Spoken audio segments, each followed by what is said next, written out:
It's going. I don't know if you're saying.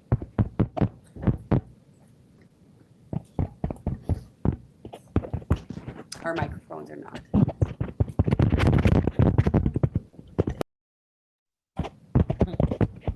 Sorry, we just have some technical issues. We're just gonna pause for a moment and see if we can get these working. Go ahead, Quinn.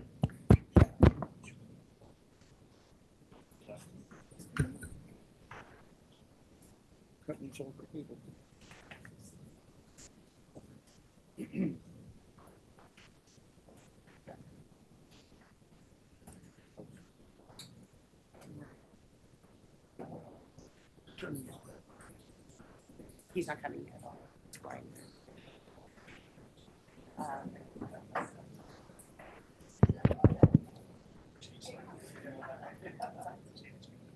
Yes, yeah, they're gonna say that we can.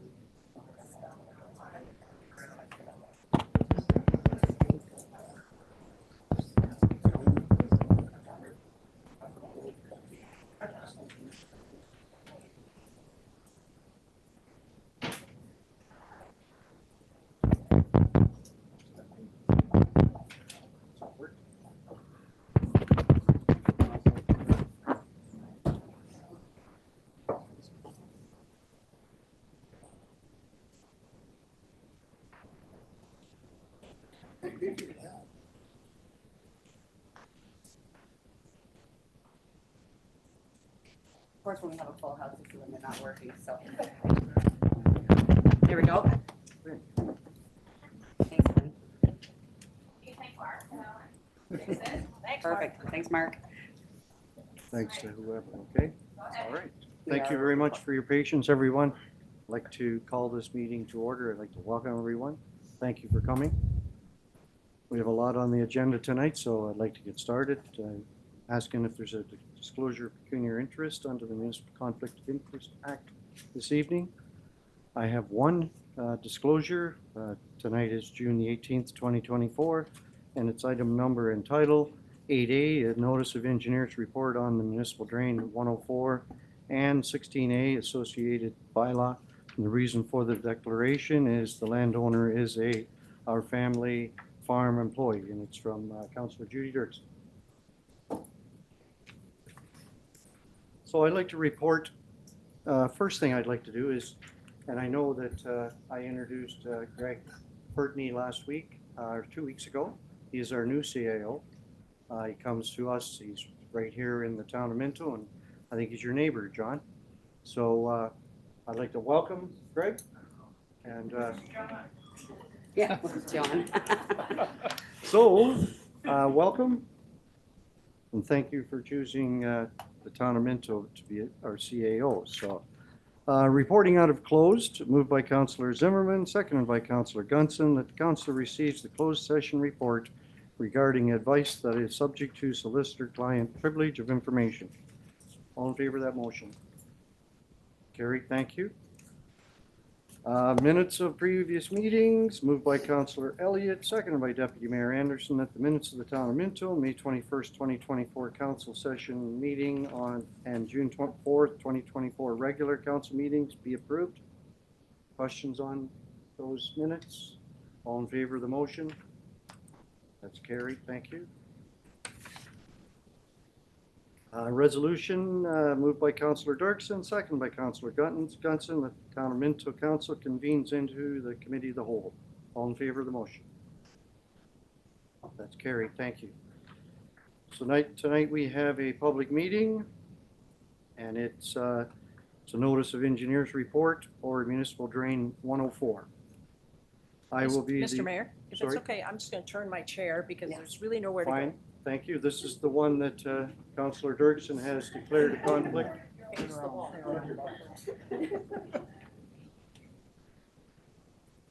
So for those that aren't aware, when someone declares a conflict of interest, it has something to do with family members, money, different things like that, that she or he does not normally vote on. So sometimes they sit here and listen. Sometimes if it's really serious, they can leave the room or whichever. So tonight, I'm going to be the chair of this public meeting, and I'm going to ask our clerk to outline the purpose of the meeting. Thank you, Mayor Turton. The purpose of the meeting is to consider the engineer's report prepared by R.J. Burnside and Associates dated May 28th, 2024 for Drain 104-2024. Notice of the meeting was sent to the one landowner along with the report, and as well copies of the report were circulated to town staff, Ministry of Agricultural, Food and Rural Affairs. No one is registered to participate in the meeting at this time.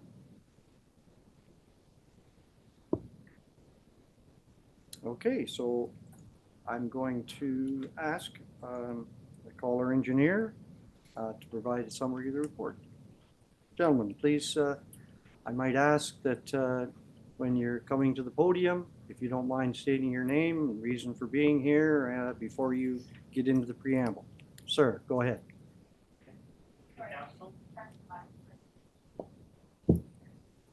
Good evening, Council. Hi, I'm Edison Peel from R.J. Burnside. Burnside was appointed in response to a request for improvement for Minto Drain 104. Minto Drain 104 was originally established in 1987. The drain is 1 kilometer long and includes both open ditch and closed tile. The drain outlets into a natural watercourse which connects to the South Saugeen River. The drain is located along 16th line, just east of the big city of Drew. The drain services approximately 270 acres. Burnside was appointed in February of 2024. An initial on-site meeting was held in April of 2024. The landowner, Stuart Brubaker, expressed his need to realign Minto Drain 104 through his property to allow for the construction of a manure storage yard and future barn expansions. The proposed improvement includes 200 meters of concrete tile, 3 junction boxes or catch basins, and the repair of the existing private tile system on the property. This project meets the following conditions for a minor improvement under Section 78.5 of the Drainage Act. All work takes place on the land of a single property owner. All costs of the project are assessed to this property owner. The activity will not result in changes for future maintenance costs within the watershed, and the activity will not alter the drainage capacity. The cost estimate includes an estimated $45,000 in construction, $15,000 in engineering costs, $3,000 in other costs, including HST and interest, for a total estimated project cost of $63,000. 100% of these costs will be assessed to the requesting landowner. We are anticipating $21,000, or 1/3 of the project cost, to be grant eligible through OMAFRA. The Minto Drainage Superintendent, Ryan Binkley, has been consulted throughout the project, and a permit for the proposed work has been provided by Jennifer Stevens from Saugeen Valley Conservation Authority. Thank you for your time and consideration.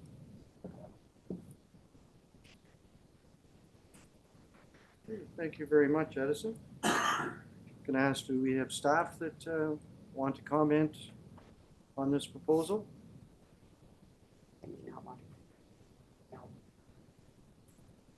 Okay, thank you. So do we have nobody registered to speak? There are no registered speakers, that's Okay. correct. All right, so then questions. Questions on this from council?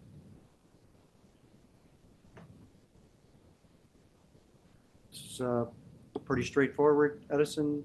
No serious issues. How far are we into the process? Use your microphone, Do please. you mind just taking questions, please? We are hoping to construct towards the end of July, but we're in the process of receiving a request for quotation at this point. Met with all the farmers, all the people involved? Yeah, with all of the landowners who will be assessed or Yep. impacted by this project, which is just the one landowner. Purely communication. Okay. Thank you. Any other questions for Edison? All right. Thank you. Thank you. Okay, so council must decide whether or not to proceed with the project by provisionally adopting the engineer's report by bylaw or referring the report back to the engineer for modifications. There is no right to appeal assessments or other aspects of the engineer's report at this meeting. These appeal rights may be made available later in the procedure. So, Bert, McRobbie, would you? Yep, so Sure. through you, Mayor Turton, there will be a bylaw being presented this evening, and there'll be a first and second reading on the bylaw, if you wish. So, That'll happen a little bit later this evening. yes. So I'm going, if there's no other issues, no other speakers, I'm going to adjourn this meeting. And then we're going to move on into delegations. We have a group of folks here tonight from the Palmerston Curling Club to discuss. Thank you very much, gentlemen. There's a couple of chairs up here for anyone that wants to sit.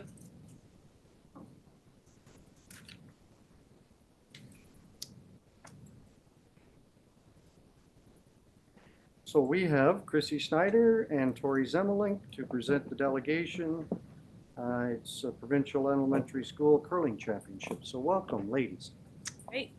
Thank you to Minto Council for allowing us the opportunity to present to you this evening. We are excited to speak to you tonight about the Palmerston Curling Club's opportunity to host the 35th Annual Ontario Elementary Curling Championship being held April 3rd to 6th, 2025. My name is Chrissy Schneider. I am currently the president of the Palmerston Curling Club, coach of the Palmerston Junior Curling Program, and co-chair of the Elementary Curling Championship Organizing Committee. Joining me tonight to present is Tori Zemelink, a Palmerston curling graduate who's gone on to accomplish national and international curling success. I'd also like to acknowledge our support team of junior players and other committee and club members here tonight. Slide, please. The Ontario Elementary Curling Championship is a provincial event for youth in grades 1 through 8. Teams are created from the same school, school district, or curling club. The event travels all throughout Ontario and has been hosted locally in the past by the Wingham and Chesley curling clubs. Teams are divided into pools and play in a round-robin format over 3 days, Thursday through Saturday. From there, teams get seeded and head into the playoff and championship rounds on Saturday and Sunday, with the eventual winner being presented the Parry Sound Trophy.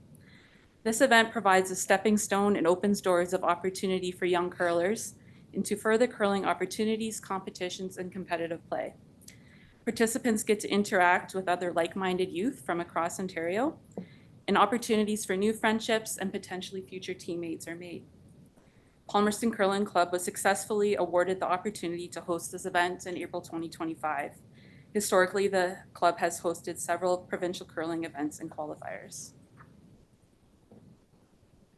We expect to host up to 64 teams from across Ontario. In addition to the curling club's 4 sheets, our team will also transform the arena surface into a 4-sheet competition-style surface, resulting in 8 sheets of curling all under one roof. Imagine the thrill of all these young competitors as they experience throwing rocks down a Briar or a Scotty-style curling surface. We have a dedicated group of club and community volunteers with experience and talents to contribute to the successful organization and completion of this event. We have formed several committees, and many of our volunteers are parents whose junior curlers have participated in this event in the past. This is a great asset in that we can continue to build upon and improve the caliber of this event for those participating. Our goal for this event is to inspire a lifelong love of the game through friendly competition and fellowship in a fun and safe environment. Slide, please. What do our junior members think about hosting this event on home ice next year? We have a fantastic group of junior curlers in Palmerston, and our program continues to grow each year. Through the history of the event, we have had many teams attend, including Tori in her early curling career. Our teams have represented the club with class and have had great success, including top 10 finishes and even the championship title in 2023. Junior member Grayson is excited that it will be in Palmerston for his grade 8 year and that our club can enter lots of teams. He looks forward to seeing friends that he has made from other curling bonspiels come to play at our club. Hudson thinks it's great because it's close to home and they won't have to drive far.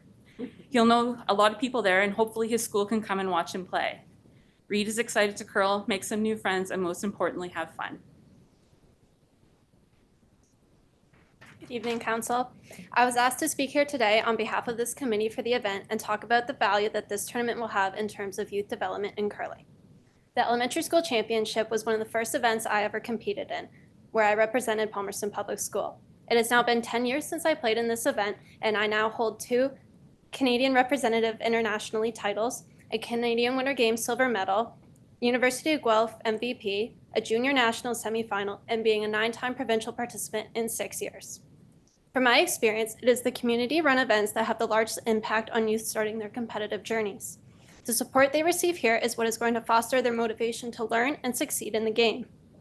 This event is going to host the next generation of curlers in the province and nationally, and it's going to expose them to their future teammates, competitors, friends, and coaches. So with your support and the decisions that you make here tonight, I ask that you consider what your participation and the impact this choice is going to make on the 250 plus kids that are going to be here in April. You can be an active part in their development and provide them with an opportunity to grow and develop their passion for the sport of curling.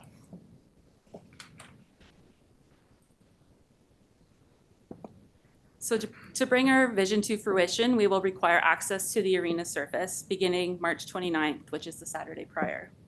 In order to begin the ice preparation, we request exclusive access to the community center, kitchen, and change rooms during the duration of the event from Thursday to Sunday. What makes this hosting opportunity unique is that everything is under one roof. It creates a unified atmosphere for the event and the participants rather than traveling between different facilities. The community center will be utilized as a gathering place for family and players and spectators and for post-game team interactions. The kitchen will be utilized to provide on-site food options for attendees, and change rooms will be assigned and utilized by each team. Sponsorship of this event will be essential in helping to keep the cost affordable for those participating. Our sponsorship committee has been working hard at creating a sponsorship package to present to area businesses. It offers various options for support, providing different avenues of recognition and advertising in the time leading up to the event and during the event. We are seeking sponsorship and kind support from the town of Minto for the use of the arena and community center facilities. As a supporter of the event, the town of Minto can expect to receive substantial recognition in the time leading up to and during the event. We recognize that this event is a large undertaking for the town of Minto staff as well, and we appreciate and will recognize their support in helping to make this event successful. If excess funds are generated by this event, they will be directed towards the betterment of the Palmerston Junior Curling Program in the form of equipment upgrades, program fee support, and opportunities to participate in camps and other curling events and competitions. Slide, please. We truly believe that this event will be a community affair. Our goal is to engage and involve the community, whether it be through sponsorship opportunities, in-kind donations, or offerings of time and talent. Whenever possible, we will aim to support the services of local businesses. We hope to engage local community service clubs in assisting with food preparation and offerings. The use of the arena ice will require extra curling and ice preparation equipment, which we hope to source and rent from other local curling clubs. The influx of participants, families, and spectators that will be welcomed to the town of Minto and surrounding communities will have a positive impact on local tourism and services such as restaurants and accommodations. With over 300 players participating, plus coaches, families, spectators attending, the potential for the generation of local spending is amplified. What a great event and opportunity to showcase our community as we head into the 150th homecoming celebrations. Slide, please. We thank you for the opportunity to speak this evening, and we welcome the opportunity to work together to create a successful and memorable curling event for those participating and for the community of Minto. We hope to see you next April to watch some good curling. We'd be happy to answer any questions you may have. So thank you, Chrissy. Tori, you will take some questions. Go ahead, Councillor Elliott. This is great. I think it's fantastic. We've had all tournaments for Ontario and stuff, but this is phenomenal for curling in our community. You will probably need a lot of volunteers to continue with this. Will you be asking for volunteers, or do you think your curling people have enough to be able to cover this? We do currently have a committee of over 25 volunteers, which is a combination of club members, community members, parents of our junior curlers. So, but we welcome more volunteers and such to help us out with this. I think it's a great opportunity, as Tori has done really well. You put our town on the map single-handedly, and very happy that you're involved with this. So she knows what it takes to get there. Absolutely. And you people, I think it's great. Thank you. Other questions? Go ahead. Through you, Mayor Turton, as part of their delegation, they are making a request of the town of Minto. If I could just maybe read a motion that may speak to that. Please go ahead. We would need a mover and a seconder. That the council of the town of Minto receive the delegation from the Palmerston Curling Club, and further that a staff report come forward on the request for sponsorship in kind support from the town of Minto for use of the arena and community center facilities during the duration of the event. Can we have a mover and a seconder, please? Deputy Mayor Anderson, Councillor Dirksen. Thank you. Everybody understands the question? I'm going to call the question. All in favor? Thank you very much. So I just want to add my support as well. Thank you. I know that the Palmerston Curling Club has been involved in things like events like this, big events, big Ontario events before, and I'm sure you guys will do a great job with our volunteers. Thank you. So, We're looking forward to it. Good luck, and we'll look forward to getting you the results of our motion. Thank you. Thanks. Thank you. Our second delegation tonight is the Minto Pride Committee. We have Braden Scott, Rosie Cruel, and Ivy Norris. I'll ask you folks the same thing. State your name and speak into the mic because you've got people watching. Good evening. My name is Braden Scott. My pronouns are he, him, and I am the chair of the Minto Pride Committee, as well as the Equity, Inclusion, and Braden, Diversity. one second, sorry. please. Just give the folks a second to leave so everybody can hear you. I apologize for interrupting, but go ahead. So my name is Braden Scott. My pronouns are he, him, and I am the chair of the Minto Pride Committee, as well as the Equity, Inclusion, and Diversity lead at Norwell District Secondary School. I'm joined with committee member Rosie Kroll, pronoun she, her, and Ivy Norris, pronoun she, her. First and foremost, we would like to extend a thank you to the council for allowing us the opportunity to speak here today. We've appreciated your ongoing support of our committee initiatives and are here today to provide input with regards to the draft flag and banner policy. The Minto Pride Committee has a responsibility to ensure that our communities are safe and inclusive spaces, a shared responsibility that we take seriously and would not be possible without the ongoing support provided by Minto Council and the Cultural Roundtable. Though the visual representation of a Pride banner and flag may seem small or insignificant, these banners provide an opportunity to build a more inclusive and unified Minto. As you are aware, we continue to experience acts of hate towards our decorations and initiatives. We have shared the specific evidence and data with you previously about the vandalism, specifically targeting our Pride flags and pole wraps. These acts of hate and vandalism cost our committee significant money and time. Each time they happen, they also serve as a reminder of the harm directed towards the 2S LGBTQIA+ community. Matters of safety and inclusion hit home for many of us, both in Minto Pride Committee as well as the greater Minto community. Even attending today's delegation, we needed to consider potential acts of hate and harm towards us, which isn't likely the experience of most other delegates. As a committee, our goal is to increase safety and inclusivity for members of the 2S LGBTQIA+ community here in Minto. We believe that increasing safety and inclusion for people who have historically and still currently experience oppression and marginalization isn't a challenge to anyone's personal or faith-based beliefs. It's a time for people from all walks of life to stop and reflect on what it means to be truly accepting and accepted and the peaceful, positive effect this can have on our community. To our knowledge, no other committee or group has experienced the same amount of targeted hate crimes, vandalism, and destruction that we have during Pride Month and other events throughout the year. It is in response to this unanticipated vandalism and hate that we are proposing the banners continue to be displayed as they present a more sustainable, cost-effective, and long-lasting alternative which still shares a collective goal of promoting safety and inclusivity in Minto. We believe the council taking a stance and continuing with this initiative would demonstrate leadership and active allyship and be a proactive stance against hate. I would like to pass things to Rosie.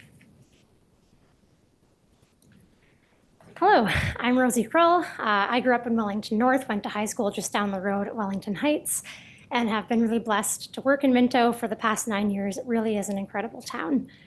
I've been a part of the Minto Pride Committee since 2019. We began our annual decorating of Harriston, Clifford, and Palmerston in 2020 during COVID, as we, like all other groups in Minto, could not put on in-person events, and we just wanted something to spread love and positivity in our community. The decorations are just a small part of what our committee does, however. Next slide, please. We host an annual Pride in the Park for hundreds of attendees each year. We represent Minto Pride at town events, run community hikes, and various social events for families and adults. We also donate to local initiatives, most recently the community food pantry that will be unveiled at the Clifford Carnival celebration next month. Giving back to our community is really important to us, and we have other initiatives in the works as well. While we are so grateful to the funds that the Cultural Roundtable allocates to our events, like they allocate to many amazing town events each year, it is important to note that only a fraction of our money comes from the town through the Cultural Roundtable. The majority of it is fundraised by us and gifted by generous donors in the Minto community who believe in the work we're doing. We fundraise the paint for the Harriston Crosswalk. We fundraise for the Pride banners, so the only cost to the town is the installation each year. Transparency is important, so if you ever have questions for us about how the funds are being used, please don't hesitate to reach out. Next slide, please. So what do these decorations and events add up to? They're all just small pieces that go towards building a safe, inclusive, and accepting community. It makes people feel like they can be themselves without having to leave Minto. It reminds them that they are a welcome and valued member of our community. And additionally, in the face of discrimination and hatred when it does come, it lets people know they're not alone and they have support here. Next slide, please. So why is Pride Month in June? It's celebrated in June to honor the Stonewall Uprising in June 1969, which was a pivotal moment in the historical fight for queer rights in North America. It commemorates the struggle for civil rights and the ongoing pursuit for equal justice, as well as celebrating the accomplishments of the 2S LGBTQIA+ people. So I'm going to pass it back to Braden to talk a bit about what Pride means to us. So to us, Pride is saying to the world, this is who we are and we're proud of it. For many of us in the 2S LGBTQIA+ community, we've spent a lot of our lives being ashamed of who we are. Many people still struggle with that even if they are out. Pride is a reminder that we shouldn't feel ashamed and that we should actually celebrate who we are. Pride is so much more than an annual festival or celebration. For me, it's my everyday life. It takes a lot of courage to take your mask off to the world and reveal your authentic self and to speak and live your truth. The journey to authentic living can be a rocky and uncomfortable path for most, so being out and proud is important for us, especially for those who lack the comfort and ability to do it themselves. Even though I have faced some hardships in my life and here in Minto, my outlook has always been to try and remain positive. I have lived in Minto now for 8 years. For me, giving back to the community I live in is important so that I can do my best to make sure everyone feels safe, included, and accepted. Thanks, Braden. If we could go to the next slide again, Quinn, thank you. I'm not going to spend too long here. This is just really here for reference. We're not here to shame anyone or call anyone out for accidentally using incorrect terms if they have a lack of knowledge. We know it can be a lot to learn. We know it's a long acronym. If you're willing to, we can help you learn as we learn ourselves. We're all of us learning together and growing as people as we learn new things about ourselves and about humanity. Next slide, please. And again, just briefly, here's the Pride flag here. Each color represents something, and it's very meaningful. Over the years, this flag has grown and changed, and that's okay because we as humans are also constantly growing and learning. Next slide, please. So why are visual symbols important in our town? This photo you can see here is of 2 community members who replaced the Pride decorations out of the kindness of their hearts when they noticed that the fabric had been vandalized with spray paint. Decorations might seem trivial, but they signify to the queer community that they are welcome and belong here. They signify to the rest of Minto that discrimination won't be tolerated. At a cultural symposium I was fortunate enough to attend in Hanover recently, one of the speakers was asked about the importance of visual symbols of pride. She shared about her recent decision to, as a Black queer woman, to resettle her family from Guelph into a much smaller town north of Clifford. She said one of the contributing factors in their comfort moving out of the city were our pride decorations that were up in Harriston and Clifford when they were driving through to look at houses. Our banners and flags made her realize there could be a place for her children and herself in a smaller town. Representation really matters. We don't want small towns to be where people have to escape. We want them to be where people can come and feel at home. Next slide, please. And then really quickly, we just want to clear up some misconceptions that we've heard during previous delegations or question periods. Because again, it's okay if you don't know, we're happy to come and help teach you. The first one is that pride flags do not push sex. You briefly saw that slide about what each color represents. The flag is not advertising sexual acts. It represents the diversity of human existence and the spectrum of human sexuality and gender, which is something that every human has. Number two, educating children does not endanger them. It protects them both physically and mentally. Now, this is one we're really passionate about here. Statistics from multiple studies, you can find these studies linked on hrc.org, show that children and teens who are not supported by family during coming out or transitioning are drastically more likely to die by suicide or experience homelessness. This is not because their identity is a mental illness, another unfortunate myth, but because of the devastating effects the lack of familial and societal support can have. These studies show their suicide rate falls by 50% if they have supportive families or adults in their lives. So trust us when we say we're not trying to harm children. We are trying to save them by making their town a safe community, even if their families are not. Kids need to know that there is a place for them in this world. And on that note, we did see some concern letters sent to council today about our drag story time. Anyone who was in attendance at Pride in the Park this past Sunday can tell you it was a joyful and family-appropriate event. Our queens are professional educators, and as a librarian who has done many story times before, I can confirm they did a fantastic job. The kids were super engaged. Even my 7-year-old nephew was right up there. The messages of the books were about loving yourself, inclusivity, and caring for your friends. There were also a very silly elephant and piggy story, which is one of my kids' favorites, about dressing up for a party. So it really was a lovely event. Moving on to the next misconception there. Sexuality isn't a choice, and our identities are not alternative lifestyles. Our committee shouldn't be seen as a special interest group. It's an advocacy group. I would hazard a guess that none of the straight folks in the room tonight chose to be heterosexual. It's something you just know about yourself to be true. It's the basis of how you create your families, biological or chosen, and our families, for many of us, are the most important thing in the world. The next slide here the next bullet point, with the concern for neutrality in public places, removing the pride flags and maintaining the historical status quo would not be neutral. If communities across history had only stood up for neutrality, society would not have moved ahead to where we are now. We can continually do better and grow as humans. And finally, celebrating Pride does not take away from the other amazing initiatives, groups, or identities. More, not less, is what keeps our community growing and thriving. There are not limited spaces for inclusion. And I'd like to pass it over to Ivy now for our final few slides. Thank you, Rosie. Good evening. I'm Ivy Norris. I mainly manage the communications and social media for the Minto Pride Committee. Here, whichever screen you want to look at, we have included many different positive comments and stories on our social media about the impact that the Minto Pride Committee has had on them. We also received about 80 letters of support with many different positive comments, stories, and I receive messages all the time with different stories and comments and compliments and just the reason why we put this work into what we do and why it's so important. Next slide, please. Okay, why we love Minto. Everyone in this room is here tonight because they love Minto. I have lived in Minto for 25 years. I attended Minto Clifford. I attended Harriston Senior when it was there, and I graduated from Norwell. I grew my small business here, who are still most of my customer base, and the company I work for allows me to continue to provide services for people within this community, my community.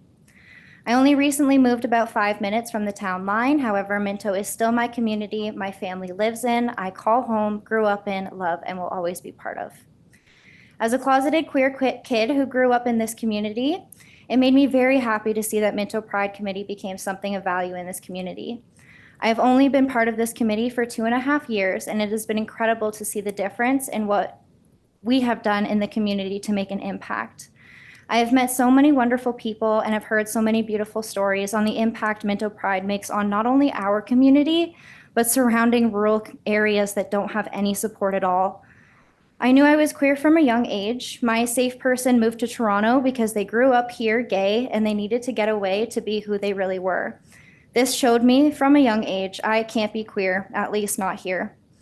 I met my partner when I was 18, and he fully embraced me for who I was, knowing that I wasn't straight, and this was a secret I kept between me, him, and a selected few other friends. When Minto Pride in the Park began in 2019, like Rosie mentioned, I remember vividly being so excited to attend as a bystander and see my safe person speak his truth in front of everyone that we grew up with, who are willing to support us as the people we were. After that day, I needed to come to better terms with who I was. I wasn't just going to accept that I was closeted because of where I lived and being in a heterosexual fronting relationship. In my home, we celebrate National Indigenous History Month since my partner is Indigenous. We also celebrate Pride, and we have had many conversations this month about Men's Mental Health Month. The Two-Spirit Powwow was just celebrated in Toronto a couple weekends ago to bring two of these things together. Celebrating all things together is beautiful, and it should be joyous. I joined Minto Pride Committee because I don't want to see other kids like myself or my future kids someday growing up in our rural community and feeling like they must run away because they don't belong here. Minto is supposed to be where all people belong, and that is something I truly and passionately believe in. Next slide, please.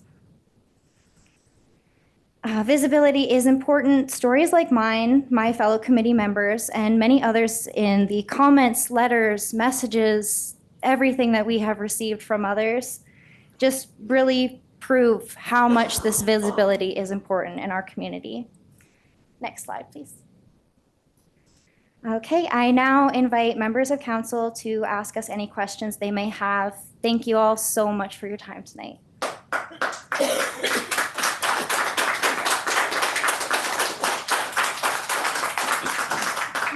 Questions? Go ahead, Councillor Elliott. This might be a little controversial, but the rumors around and everybody saying you go recruit people to become gay. That's not true. I want you to do that. I don't believe that, but and you also recruit younger people to be part of this organization. And you can answer that. I'll answer that quick, especially as somebody who grew up here. I can definitely confirm that there is no recruiting of anything. You don't decide that you're queer, you don't decide that you're gay, you don't decide that you're transgender. That is something, like I said in what I blurbed here. I knew from a very young age, and most queer people do know from a very young age. It is something that they just know. It is not something that is taught to them or put on them or anything like that. As I said, I'm in a heterosexual relationship. My partner is a man and he is very much straight. Me being queer did not make him not that. So it's no possible way to be able to convince people there's something they're not. So it's a myth. Yes. Thanks. Other Thank you. questions? Go ahead, Deputy Mayor Anderson. Not a question, just a thank you for coming forward and telling your stories. I found the slides when I was reading through my package informative. I don't have all the information about this. I have a trans grandchild, and it's a continual learning experience for me and our family as we work through those things. So thank you. Thank you. Seeing no other questions, I honestly should have said earlier that you guys have 10 minutes. But I think you've got your full 10 minutes, and I as well. Thank you for coming and sharing what you've shared with us tonight. It's always educational. Thank you. Thanks We again. appreciate it.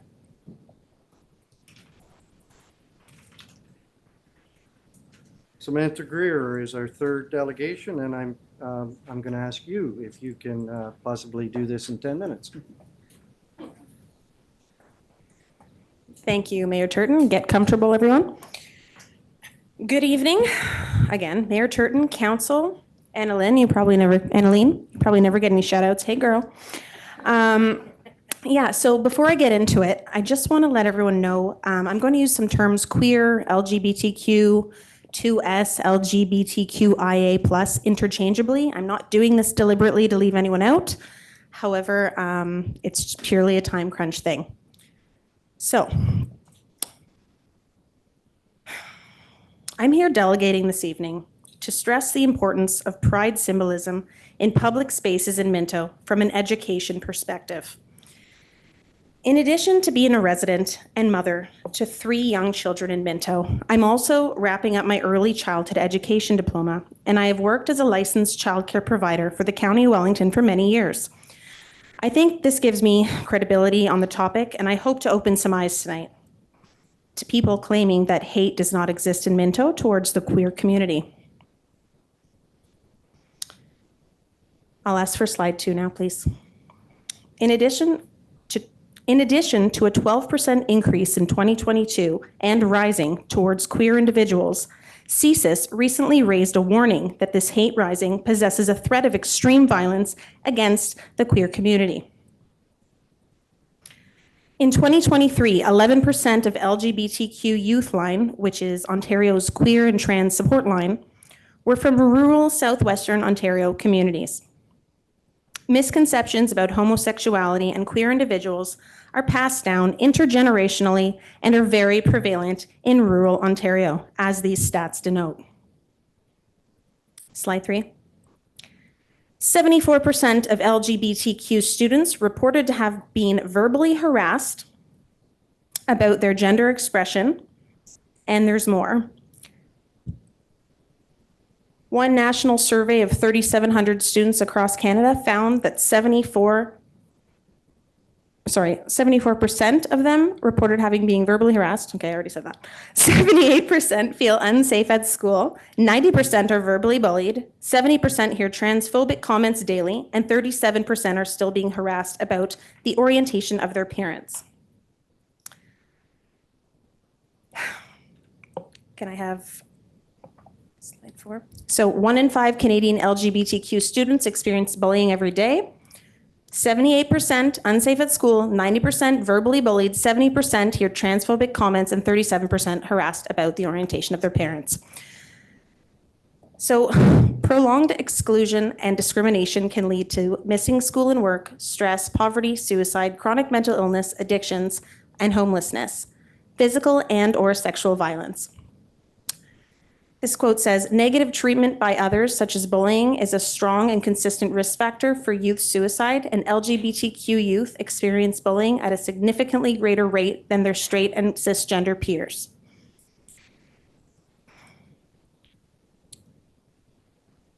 LGBTQ students are more than 4 times more likely to attempt suicide compared to their straight cisgender peers.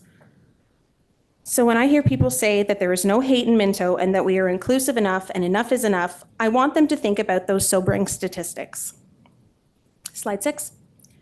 Just because you have not experienced it personally or you turn a blind eye does not mean it is not occurring here in Minto. As a professional who works in child development, I see it all the time. The hate, the violence. Matter of fact, as I was making my presentation, a group of teens on bikes kicked over our pride sign on our front lawn, and I had to explain the reason for that act of hate to my innocent 8-year-old boy. That act of subtle physical violence is learned. It isn't innate. So do better, parents, and use this opportunity to educate your children. Adrienne Rich, an American poet and essayist, famously described the significance of inclusion and diversity in society by saying, when those who have the power to name and to socially construct reality choose not to see you or hear you, when someone with the authority of a teacher, say, describes the world and you are not in it, there's a moment of psychic disequilibrium, as if you looked into a mirror and saw nothing. Slide 7, please. In a country like ours, where everyone should feel safe to be themselves, it is unacceptable to see this hate crime rate increasing year after year, targeting 2S LGBTQIA plus communities. And this is why I'm here today, to call council and our community to take action.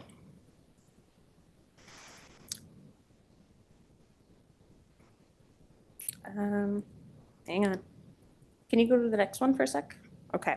So the Ministry of Education teaches us, myself, and all early childhood educators, this pedagogy. It's basically like the gold standard for child development. Slide 8, please. And it's called How Does Learning Happen? Ontario's Pedagogy for Early Years. It's organized around 4 main conditions that children need in order to develop to their fullest potential. And the 4 conditions are belonging, engagement, expression, and well-being. So let me break it down for you. Just how is a queer child supposed to acquire a sense of belonging if they can't see pride symbols in their community? If they experience hate at home or in school, and maybe they even contemplate taking their own lives? And if heterosexual children don't see queer symbols as accepted by their communities, how will we stop the hate and suicide rates? Next slide, please. Or here we go. How about well-being? How can we as a community foster a sense of well-being for queer youth if little Sally is being indirectly told via neutral spaces that she must keep her truth hidden away in the closet? What will that do to her confidence, to her self-esteem? I'll tell you what it does. It kills kids.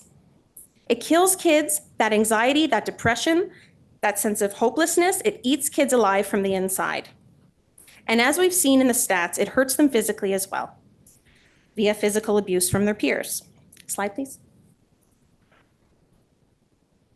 Respect equals safety.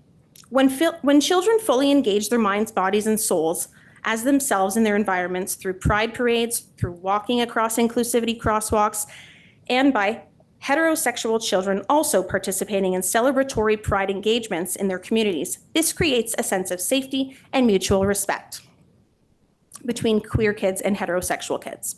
Slide 12. I hope I've still got your attention. I know this is long, but because this is the most important part. Expression. If we do not encourage gender expression, speak out towards hate, and allow pride symbolism banners and flags in public spaces, we are not giving queer kids a chance at optimal development, and we are sending a very clear message to the rest of Ontario, and that is that we support intergenerational hate towards the 2S LGBTQIA community. We don't care about kids self-harming, attempting, or committing suicide, and that these children's lives are worth less than their heterosexual peers' lives. Okay, next slide. So what can we do, Minto? We can stand together. We can fly as many pride flags as it takes to abolish the hate and misconceptions.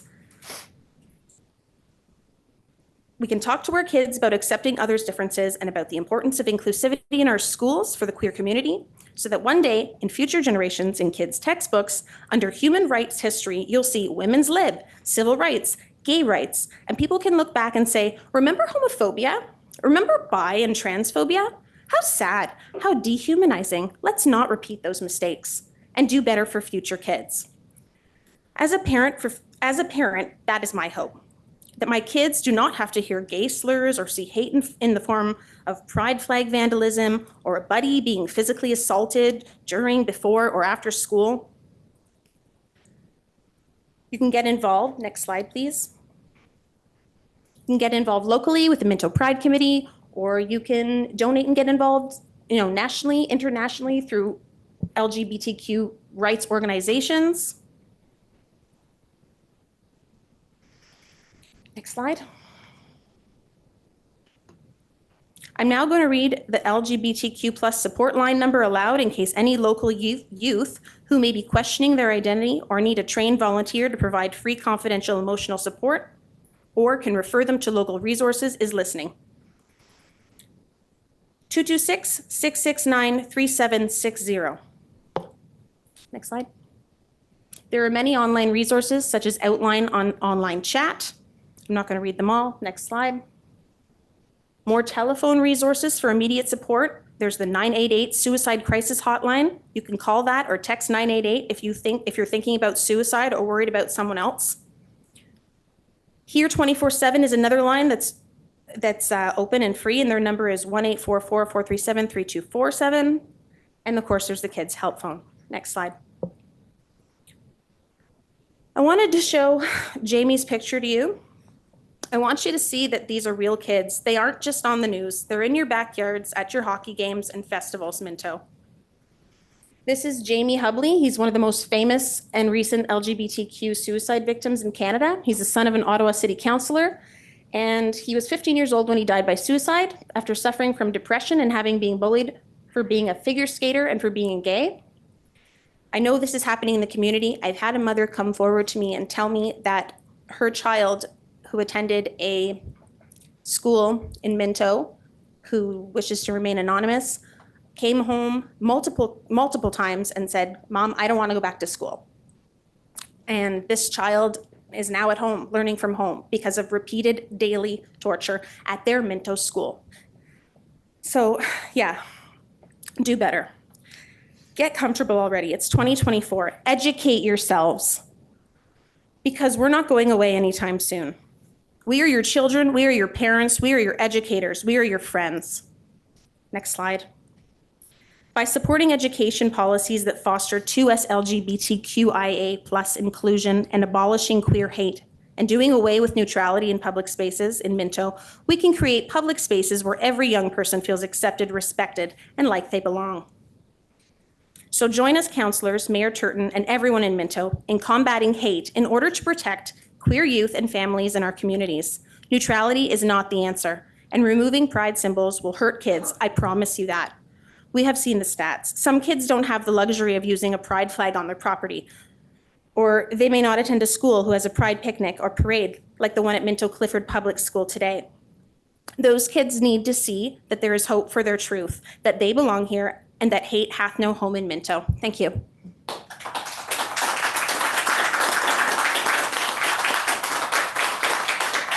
Anybody have any questions? Thank you, Samantha. Questions for Samantha? All those stats that you were throwing around there, you maybe should have been a math teacher. Not bloody likely. No.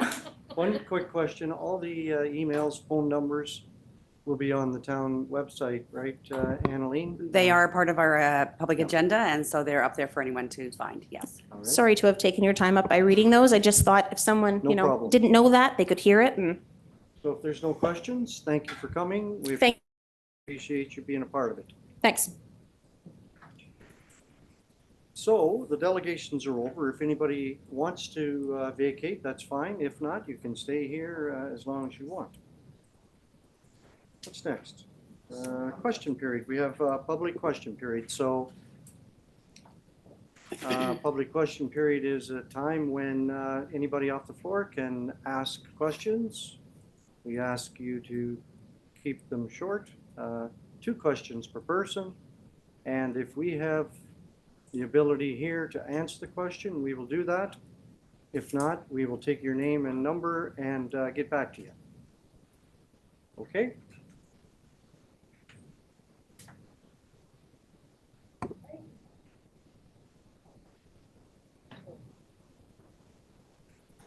Okay, so Deb, I think there's somebody ahead of you. I apologize. Sorry for about that. I didn't even see you getting up. Yeah, I'll be very short. so I ask again, ma'am, if you don't mind stating your name. My name Please. is Michelle McDonald. Okay. Go ahead. MacDonald. Pardon? M-A-C Macdonald. Yes, Thank old you. McDonald's farm kind of thing. I sent a letter last week to the bylaw officer, and I'd like to know if he got it and what would be done about the letter. I find that the complaint I put in the letter has been continuing, and now the old bury the tree and the tree will die is working. I'd like someone to come out and have a look at it. And I'd like to know what can be done. Clifford, when you say come up, is that? I am north? in Palmerston, Palmerston, okay. 340 Mary Street in Perfect, Palmerston. okay. So we'll take that, Michelle McDonald, and get back to you. We'll, Please do. Would you like my email address or do you want my If phone you have number? already called in, we may have No, I contact just have my information. letter. I just sent the letter in. I'll get it from you if you don't mind. You can maybe give it to Gord, just so you're not saying it out loud in front of the video. Oh, please, take me. Yeah.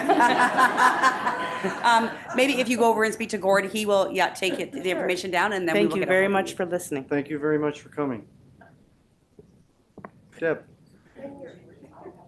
Hi, I'm Deborah Dennison, and I just have two questions of interest. I just wonder if everybody I agree with some of the things that were said here, and I believe that when I grew up, we were all taught to respect everybody, right? And I think that's missing in the school system. And I also wonder how many people here know that there was a little girl come home from Minto Clifford and say to her parent, I just want to be a little girl. Is it not okay that I'm a little girl? So it's going beyond, and that's a dangerous thing, right? So I just want to state that and state that everybody needs to be aware of that that's going on, right? My second question is, I read all of the letters, and a lot of them are not Minto people, right? So I don't think that Minto people really are involved in this. They should do this in their own community. So I just wonder if, I don't know, just think everybody needs to be aware that they're not all Minto people. There were some from Drayton, Brampton, Burlington, Toronto, North Perth, all over the place. So anyways, those are my questions. Okay, Okay. thank you very much.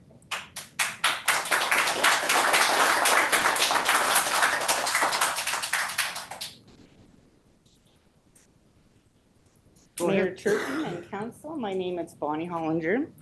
And I want to say to the Pride group here, thank you for sharing. You are recognized, you are included. Step out and be included, okay? And speak up for individual events and situations that are wrong. I respect you, I notice you. I don't have to agree, and you don't have to agree with me. And that's not hate.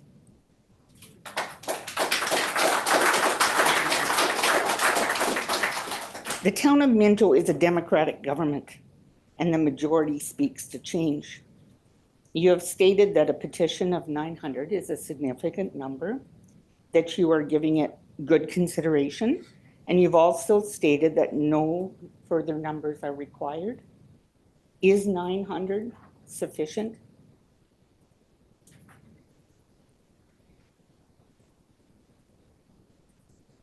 Does council require more numbers or? Yeah, I wouldn't think so unless you guys okay with 900? Yeah, I'd say we're good with 900, Bonnie. Okay, and my second question is, I spoke on neutrality last week or 2 weeks ago. Are there any questions with regard to how neutrality is applied? We've got a warlike situation here. We don't want to change them.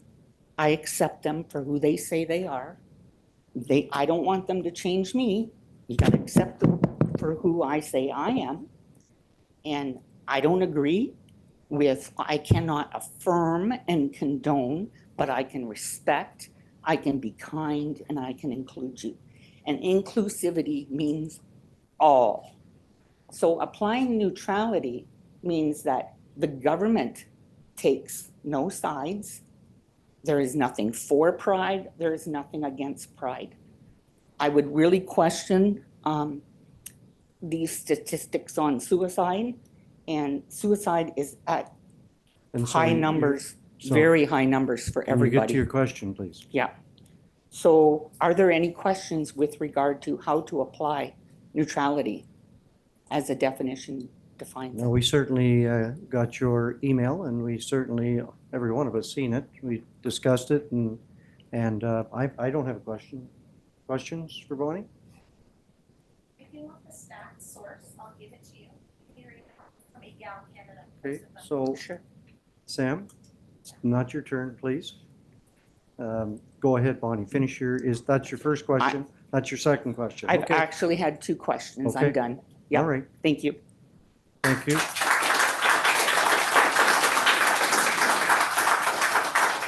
Sorry, Sam, I interrupted you there, but we have to keep some sort of control. Next.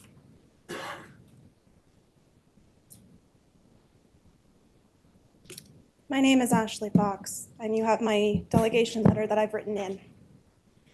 My question is as follows. We had an anti-hate event annually being held in Minto. I've only seen one counselor that attended that event. Will this be an ongoing event done by council? And my follow-up question is, will council attend? So, Ashley, I apologize Mhm. because I didn't hear your first question. Sorry, my first question was, we've held previously anti-hate events in Minto. In the past, I've noted there was only 1 or 2 counselors that had attended to show support. Will this be an ongoing event that will be held as an anti-hate event? And in follow-up, will counselors be in attendance? So I'm not I think sure. this is the mental solidarity event that you're talking Correct. about? It was held for Okay. 2 years in a row. Yeah, so we've had Yep. 2, and there's a third one scheduled for the 26th of June, I believe. Perfect. Correct? Yes. Yes. I Oh, believe thank you. that's up to Yes, the- please. We do not have. So, That's me. okay, so Peggy, would you, so this is the, excuse me for 1 second, Peggy. So these public question period, again, if there's somebody in the house that can answer the question, then we strongly urge that. So this is Peggy. I'm Peggy Raftus, and I sit on the Culture Roundtable, which hosted the anti-hate events. We are actually not having one this June because we shifted it from the Culture Roundtable to the DEI committee, and we're having education events instead. In September, we're having an Indigenous one, and I believe in October, we're having an Muslim and Islamic one. I was at every one of those events and planned those events, and I really think we had council representation there. Peggy, how many have we had? If we We've had 2? 3, 3? and I think that there was numerous council members at each of the events, so, yeah. I appreciate that. But thank you for the question, Ashley. Next.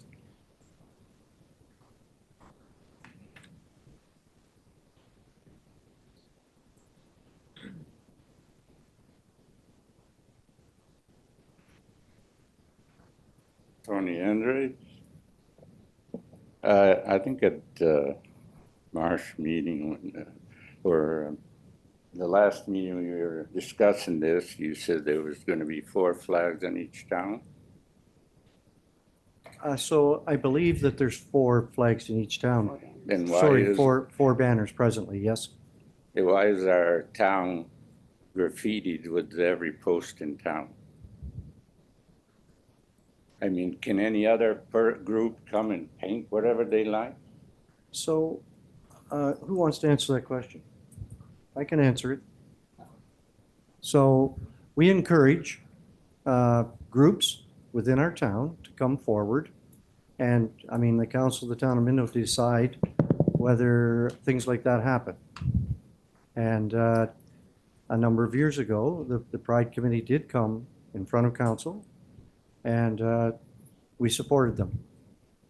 Okay, I'm glad you answered that. Okay, so it has not always been banners in our downtown. It's been pole wraps. Well, whatever. And so some of the pole wraps have been vandalized. So we got our heads together and we decided that banners hanging a little bit higher were likely better for everybody involved, and hopefully people need a ladder to get up to them, and hopefully there'll be no vandalism. But Tony, go ahead with your next question then. My question is, I'm Portuguese. June is Portugal month, and I wonder why we don't fly my flag. So I brought, and it's legislated by the Ontario. I think I dropped it off at Annalise. She has I a did copy provide of that it. to council. So, Tony, we're in the process of a commemoration policy. And that, we hope, will include everybody, because that's kind of what we're trying to do in inclusivity here. And when somebody comes forward and asks, I mean, in our commemoration policy, we're including everyone, and there's a process. That if you want to put flags up and we agree, and there's a good reason to put them up, then we will likely accept them.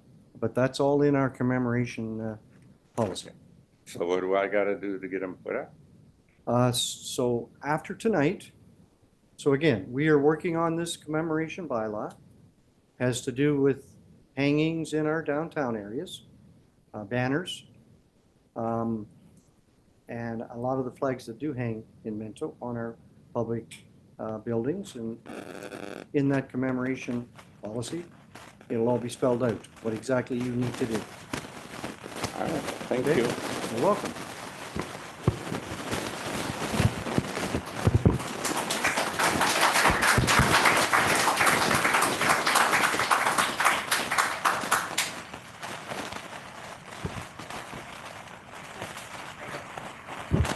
Through you, Mayor Jordan, if we can just take 1 second, just we're gonna try and trade up microphone for a little bit of feedback, so.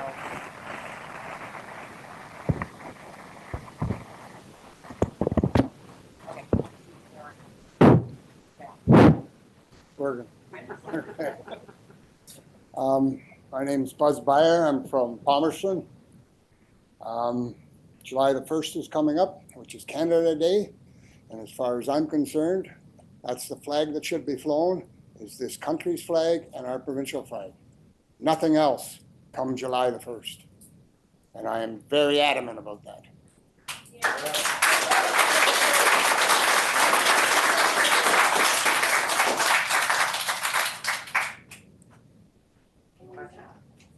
Pardon me? Yeah. Okay, thanks, Buzz. No question on that. Just a statement. You're back. Good to see you. I'm a famous guy, Dave. Sorry? I'm a famous guy, I'm Mayor Turton. Good evening, members of council. My name is Dan Sinclair. Of those of you, Minto councillors, and Town of Minto employees, especially the one who pushes the DEI initiative and council petition signees with the inaccurate perspective of what she thought the petition was against. I have noticed none of you have any flags on your lawn or any flags or lawn signs on your own properties in support of the Pride community, yet you push it so hard within our municipality and council chambers. My question is, if you support the DEI and Pride movement so strongly, why were you not in attendance at Pride in the Park, Drag Queen Story Hour, or have any flags or lawn signs on your own property? First question. Second question. I'm going to quote Councillor Dirksen from the May 21st council meeting to Mr. Dopfer. 900 signatures is 14% of the 6,400 electors list. Okay? I am aware of the recent emails that were sent into the town and have read them all. From those, I have gathered that around 133 were in support of Pride flags and banners. However, they are not all residents of Minto. Our petition was.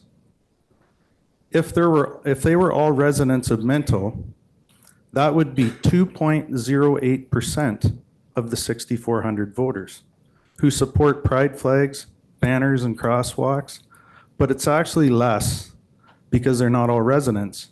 It's more around 1.45%. 14%, 1.45%, just to put it in perspective. So my question is this: if the role of council members is to represent the community and its constituents, not one of you council members have spoken up or shown concern publicly for any of the 900 constituents since the petition was presented before you. You've actually done the opposite and turned your back. As one of your constituents, I asked you all at the May 21st council meeting to have a community vote. Excuse me.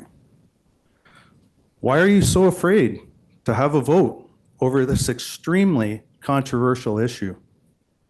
Allowing the community, the taxpayers, to decide unbiasedly what they want. A community vote would take all responsibility off of Minto Council. Town council should have never involved themselves in a small interest group and a biased council. Should definitely not be who votes on these topics. Elected officials are supposed to be looking out for everyone's best interest in the community, not solely a specific group. I would like an answer. None of you have responded to my question or this simple solution. Thanks, Dan.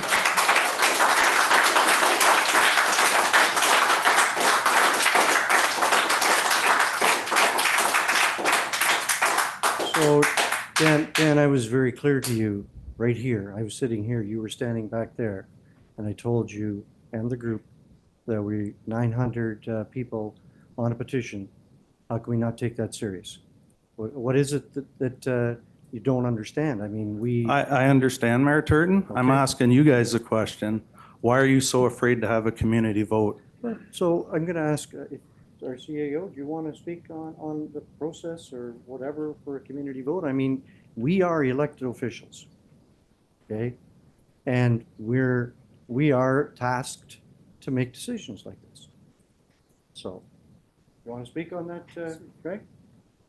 Through you, Mayor Turton, to the group, council and the group. A referendum, as you kind of outlined, is a very expensive process.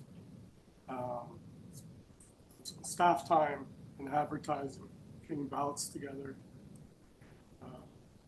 Something that I haven't, just coming into this new scenario, I have not fully grasped the cost yet of such a topic. But I don't know if that percentage of people is going to be in support of that cost for that. And, something we can certainly consider, bring back a staff report if that's something that council wished to have. But it is quite an expensive and thorough process. Okay, so with your comment, can I have you email me those expenses? And I'm sure that we can fundraise, like the Pride Committee, to have the referendum within the community.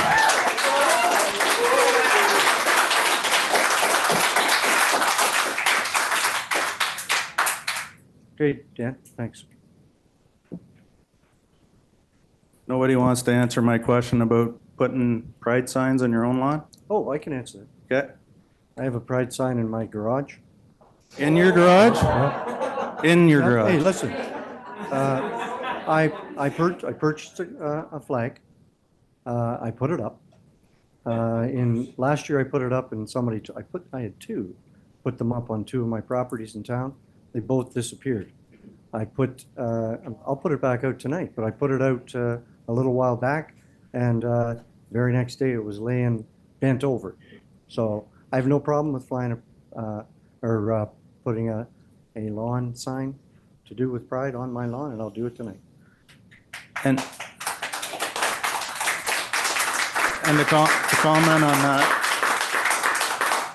comment on that, Mr. Turton, with respect, the one thing that the Pride Committee needs to understand here is that we, as a group of petitioners, we are not saying not to fly flags on your own private property. And I want to make that very clear. I do not have a problem with the acronym group. Mhm.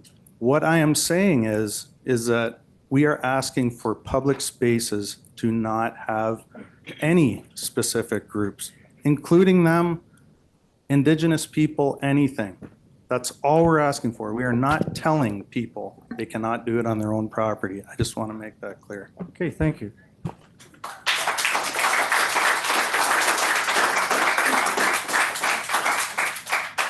Next question. I forgot to say something. I think, Buzz, if you want to come up to the mic, we'll let you say it now. I didn't know this either until a couple of weeks ago. This is also Seniors Month, Mhm. right? Nothing around any of these towns for the seniors.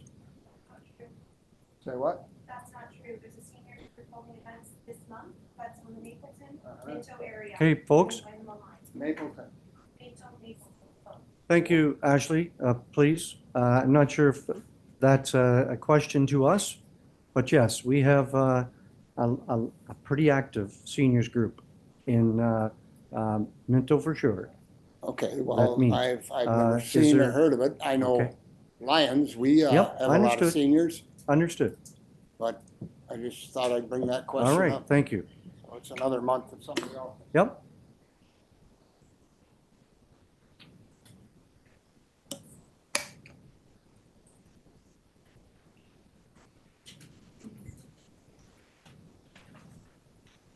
Good evening to the council. My name is Glenn Meyer, and I'm a resident of Minto for 45 years. I recall at the last meeting, May the 21st, a council member saying that homosexuality has been around since the beginning of time. My question, does that make it right?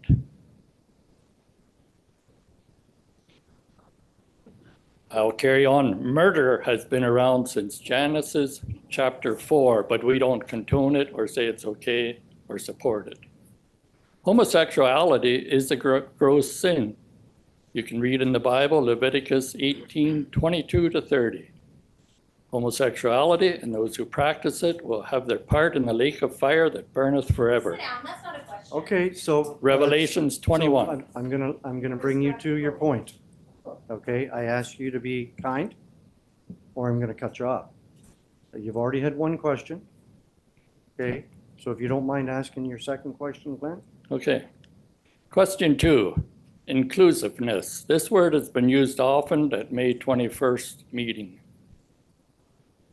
Why didn't I feel included through COVID in my hometown and businesses? I could not get into lots of places in Harrison because I had a different view of COVID than most people.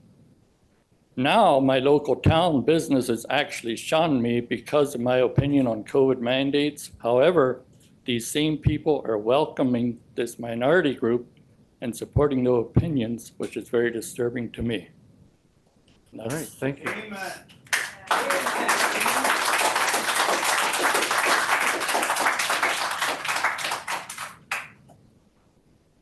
Thank you for your comments. Do we have other questions?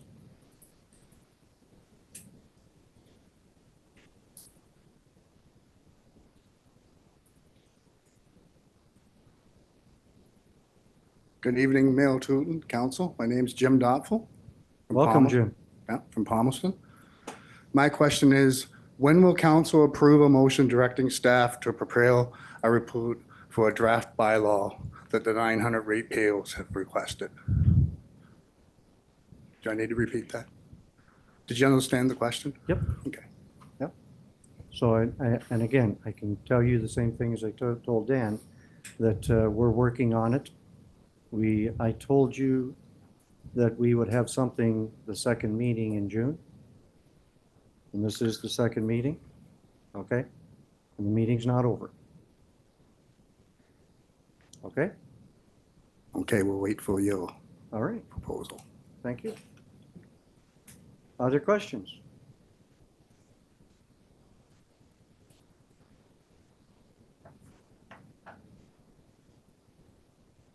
I'm Ben Bartley from Harrison.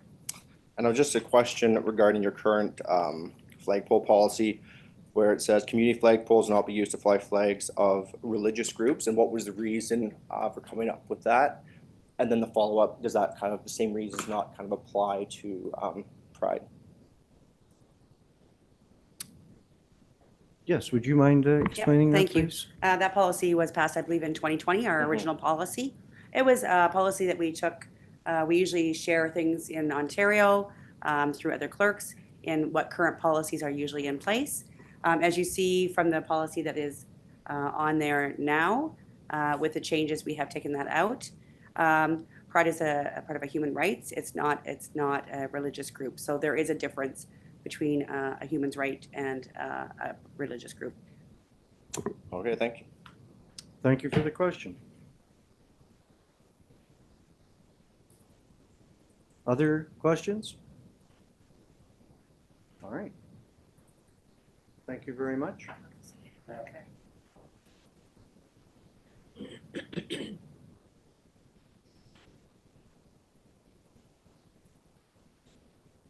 name's Frank, and I apologize, I'm not good in front of Frank, people. last name, Android? please.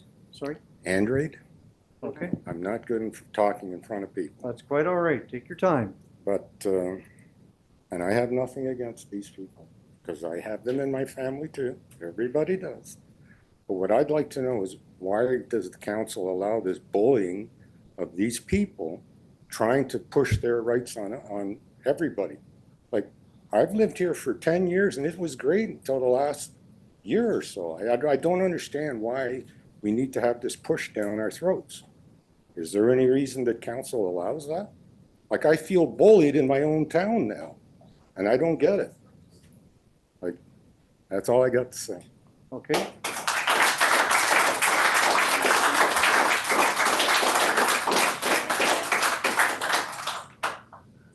And I'm very sorry you feel that way, Frank. Oh, I'm moving. Listen. That's fine. Yes, sir.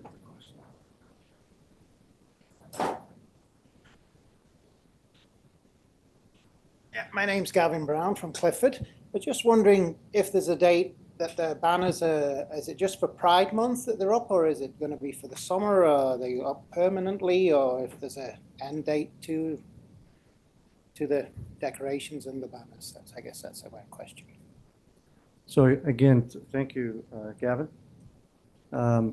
That is going to be in our commemoration policy, but yeah, so I believe, I can say this clearly, that the banners, the Pride banners will be coming down. Well, and looking at the current policy that is before council this evening, they would be only for a month, so that would just be for the month of June.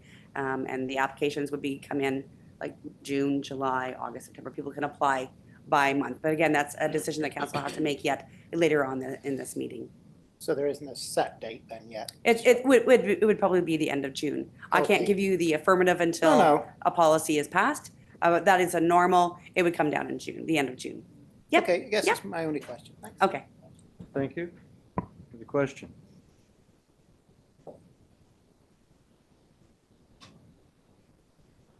Other questions? All right, sorry. Sorry, correspondence. All right, we're going to move along to correspondence. I have a motion moved by Councillor Zimmerman, seconded by Deputy Mayor Anderson, that the council receives the correspondence as information. Two items on the correspondence tonight, the town of Blue Mountain ride-sharing services and the letters regarding Pride decorations. And I've heard numerous times tonight that people have read them, so is there anything that we want to pull out and discuss? Go ahead, Councillor Dirksen. Thank you, Mayor Turton. Not really something I wanted to pull out, but I just would really encourage everyone who has access to the internet to read these letters. Is there a count on the number of letters? Yes or no? Here we go again. The number of letters that are on there in totality. Well, and then all the letters that you received the entire. I know that on this agenda would be around 150. Council may have received their own. That mic is moved up and it's pointing at that speaker. Is that a possibility? That could be it. Anyways, there's around 150 on this one. Councillors may have received correspondence on their own that did not come through the clerk. Well, and we've had letters before this. And we had a few letters Sure. before. So I'm going to anyways, say it's 150, a whole lot of- 160. Anyways, yeah. it's a whole lot of letters. I really encourage everybody to read them. I thank you for everyone who took the time to write a letter. Most of them were thoughtful and respectful and well-written. And some of them were heartbreaking, quite frankly. And so I think that I sometimes think there's more hate for the decorations than there is for the people, which, you look at differently depending on where you stand on that. I realize that. Also wanted to mention drag story time. And thank you for saying what the stories were about, because, excuse me, I feel like we got all tied up in knots with how they were dressed. And I don't know, I wear jeans a whole lot more than I wear a dress, folks.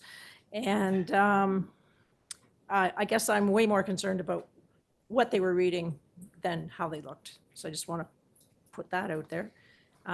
They did just decide to come to Palmerston and become children's entertainers. They actually have their own TV show. And I wonder how many parents know for sure that their kids are or are not, depending on where you stand, watching them. So, we all have to be parents or grandparents, as the case may be.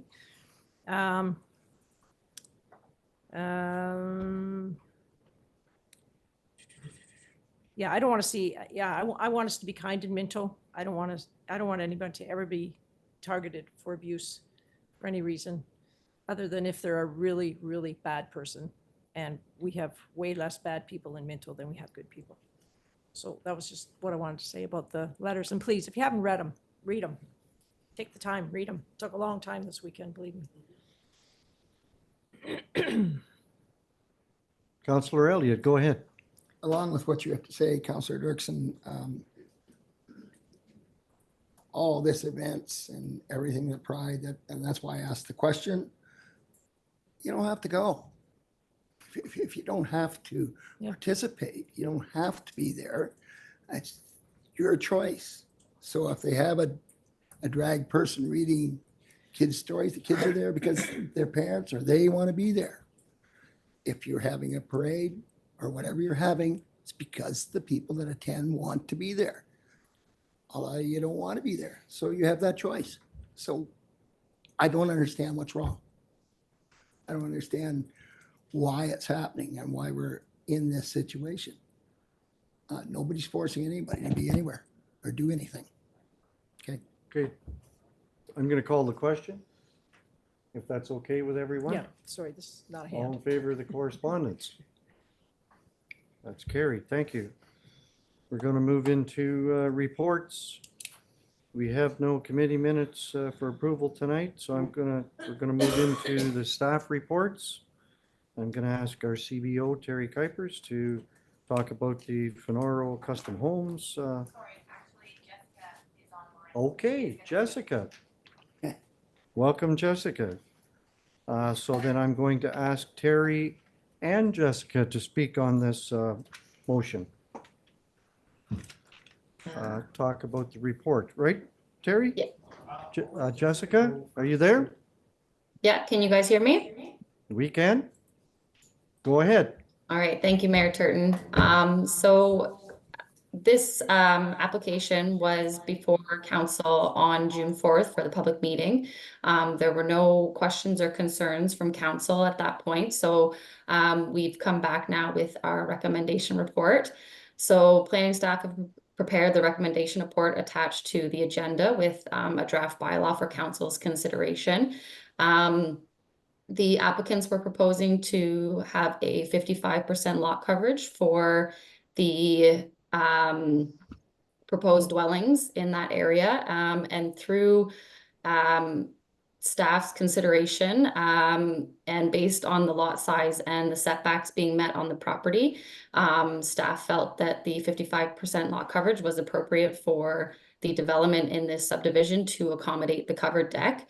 I just wanted to also make a note that the R3 zone, which permits the street townhouses, does not require the 55% lot coverage because there already isn't anything outlined in the township bylaw for the town's bylaw for that development. Therefore, planning staff have no concerns with the zoning bylaw amendment application as it is consistent with the PPS and the county official plan. And if you have any questions, I'm here to answer those.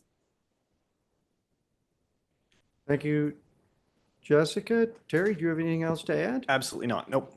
Jessica did a good job. Thank you, Jessica. Questions? Go ahead, Councillor Potnovitz. Yes, through you, Mayor Turton. Regarding the lot coverage, does that take into consideration accessory buildings and stuff like that? So it would include, accessory buildings if the building itself is less than the 55%. If it's built right out to the max lot coverage, then they would not be permitted even a 1 square foot garden shed. Okay, I just didn't know how tight the percentages were, but as you know, most property owners want to put something on their property. I just want to make sure they have enough property to put it on. And I did run the lot coverage on a few of them based on the max setbacks, and they are going to be under that 55% for the main building on a typical lot. So there should still be extra percentages available for the outbuildings. Thank you. Other questions? I think last meeting, we went over this clearer. The motion moved by Councillor Zimmerman, seconded by Councillor Dirksen, that the Council of the Town of Minto receives the County of Wellington Planning Report regarding zoning bylaw amendment for Block 48 and 52, lots 4 to 45, Ann Street West, Bean Street, and Thackeray Way, Hairston, and further that the Council of the Town of Minto consider passing a bylaw in open session. Any other questions on this? Then I'm going to call the question. All in favor? That's carried. Thank you. The next item then is the site servicing agreement at 69 Allen Street West, Plan 2024-023. And Jessica's still on. Terry, who is? I am taking this one. Jessica has nothing to do with the site All right. servicing agreement report. Thank you. So And is Jessica still on there, or is she? She's turned her camera off. Okay. I'm still here if you have any questions. All right. So you're going to listen, make sure Terry does this right. Thank you. Yes, of course. Thank you, Mayor Turton and members of council. So council will recall dealing with this property on a multiple different times. The subject's property has gone through 5 consent applications, rezoning applications, as well as a site servicing agreement. The intent with all these applications are to facilitate the development of the parcel of lands fronting on Allen Street West for the purpose of 2 semi-detached dwelling units, so 4 units in total, and a 3-unit street townhouse. The existing single-family dwelling that's there currently is proposed to remain. So these are just kind of the lots to the right side of those.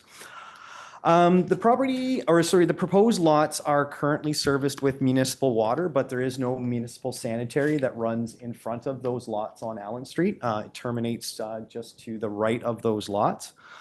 As such, the owner has agreed to cover the cost of the design, the installation, as well as the restoration work for both the sanitary main as well as the water and sanitary laterals to the subject property.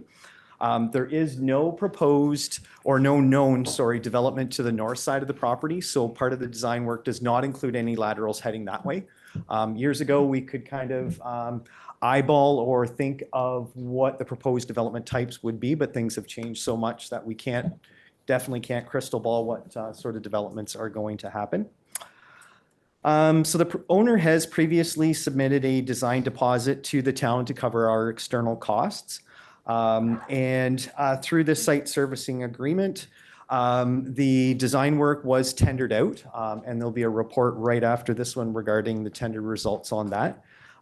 The tender amount that came back in, the lowest bid is at $242,717, and the owner has already provided the town with cash to cover that tender amount. Site servicing agreement contains our normal standard clauses, but does have a few unique ones that are built into it. So I did mention there is a previous site servicing agreement that's registered on title. Part of this will discharge that site servicing agreement. This new agreement covers all the previous terms plus more. It will also has provisions in it to refund the security deposit that site servicing agreement had built in it, as well as the remaining design deposit amounts. Also contains provisions that require the connection of the sanitary to that existing single-family dwelling, as well as to decommission the septic system that's associated with it.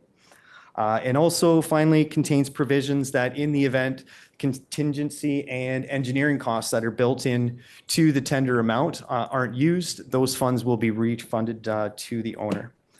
So as mentioned, this project is at the sole cost of the developer, and the town isn't even in for a nickel on this project. So if there are any questions that council may have, I am more than happy to take those. Questions for Terry? This is a growth pays for growth. That's kind of what we're after here. Absolutely. It's taken a long time. We've been working on this for a bit, but yeah, the anticipation is for the work to be completed by, I believe it's November of this year. So with this passing of the site servicing agreement, we can clear the remaining conditions on the consent applications, and then essentially the ball's in our court.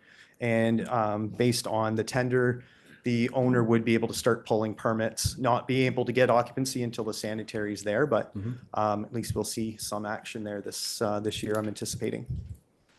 Okay. Councillor Potnevitz. Yes, through you, Mayor Turton. You mentioned there's could be some development across the street from this. Is there any consideration from the developer on the other side to have a front end agreement or anything like that in place to have some cost sharing on the services? Last I spoke to him years ago, he loves cutting lawn and has no intent on doing anything with it.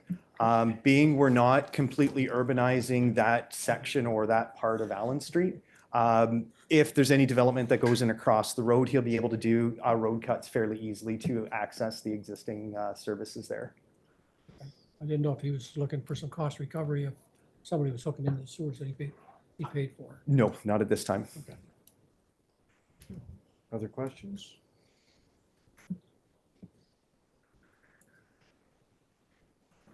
Did I read the recommendation, Annalene? I'm going to read it again. I would read it again. Moved by No, Davey Councillor Potnevitz, seconded by Councillor Elliott, that the Council of the Town of Minto hereby receives report number Plan 2024-023 Site Servicing Agreement, 69 Allen Street West, prepared by the Director of Building and Planning Services for information purposes, and further that the Council of the Town of Minto considers passing a bylaw in regular session authorizing the mayor and the clerk to sign the site servicing agreement. Any other questions? All in favor of that motion? That's carried. Thank you. And I'm going to, thank you very much. Thank you. Terry. Going to pass the chair to Councillor Gunson. Thank you, Mayor Turton. We have one report today, tender results, extension of sanitary sewer in Allen Street West in Clifford, and Ryan is going to present the report.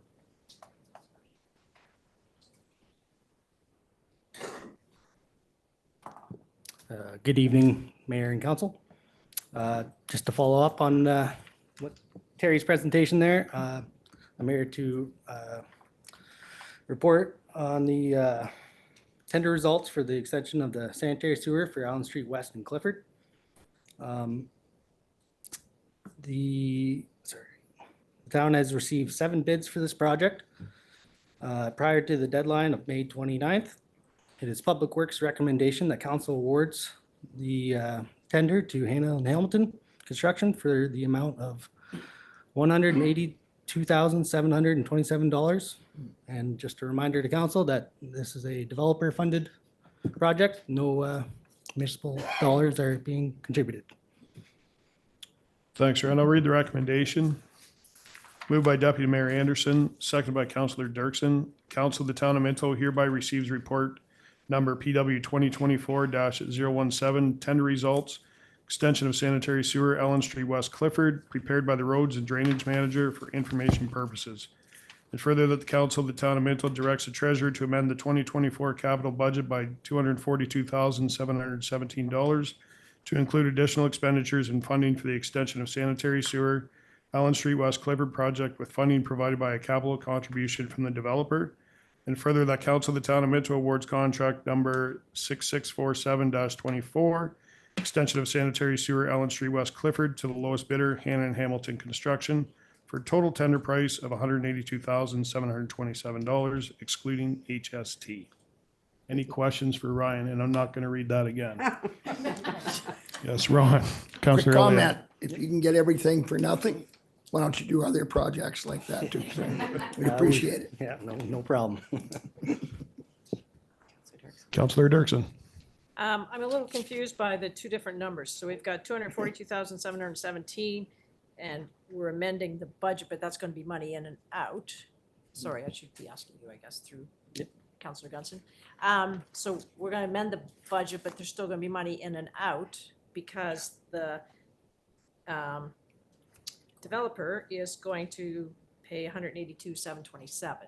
Is he The paying more developer than will be paying the The 240,000 Oh, the full and the amount. award of the tender is the 100 that? Is the and 182? so the extra Okay. money in between that is for the contingency and the engineering and the inspection on top Okay, of so the we actual have to tender. change, but we're changing the budget. We're amending the budget by the full amount. Is that just so that we can move the money in and out? I'm gonna get That's Gord to maybe a answer this treasurer one. question. Gord's got his hand Sorry. up here. Yeah. Sorry, Jim. Thanks, Councillor Dirksen. Yes, as Ryan indicated, you have your engineers and your contingencies and all the extras. So that 182 is just for the contractor. The total cost of the project is 242. So when we include the cost of the asset, it's going to be 242. So we're going to have an increase in expenses of 242, but revenue from the developer of 242 for a net nil effect. And Okay, that's so we're why gonna- we have the higher amount. So we're gonna amend the budget, but we're gonna put it back, right? Like, really? Yeah, coming it's, back. it's going to be, yeah, because It's zero. even though it's yeah. developer funded, this is one where the developer does the work, but turns it over to us because we'll maintain it Right, afterwards. exactly. and all Okay. that. All right, sorry. It confused me.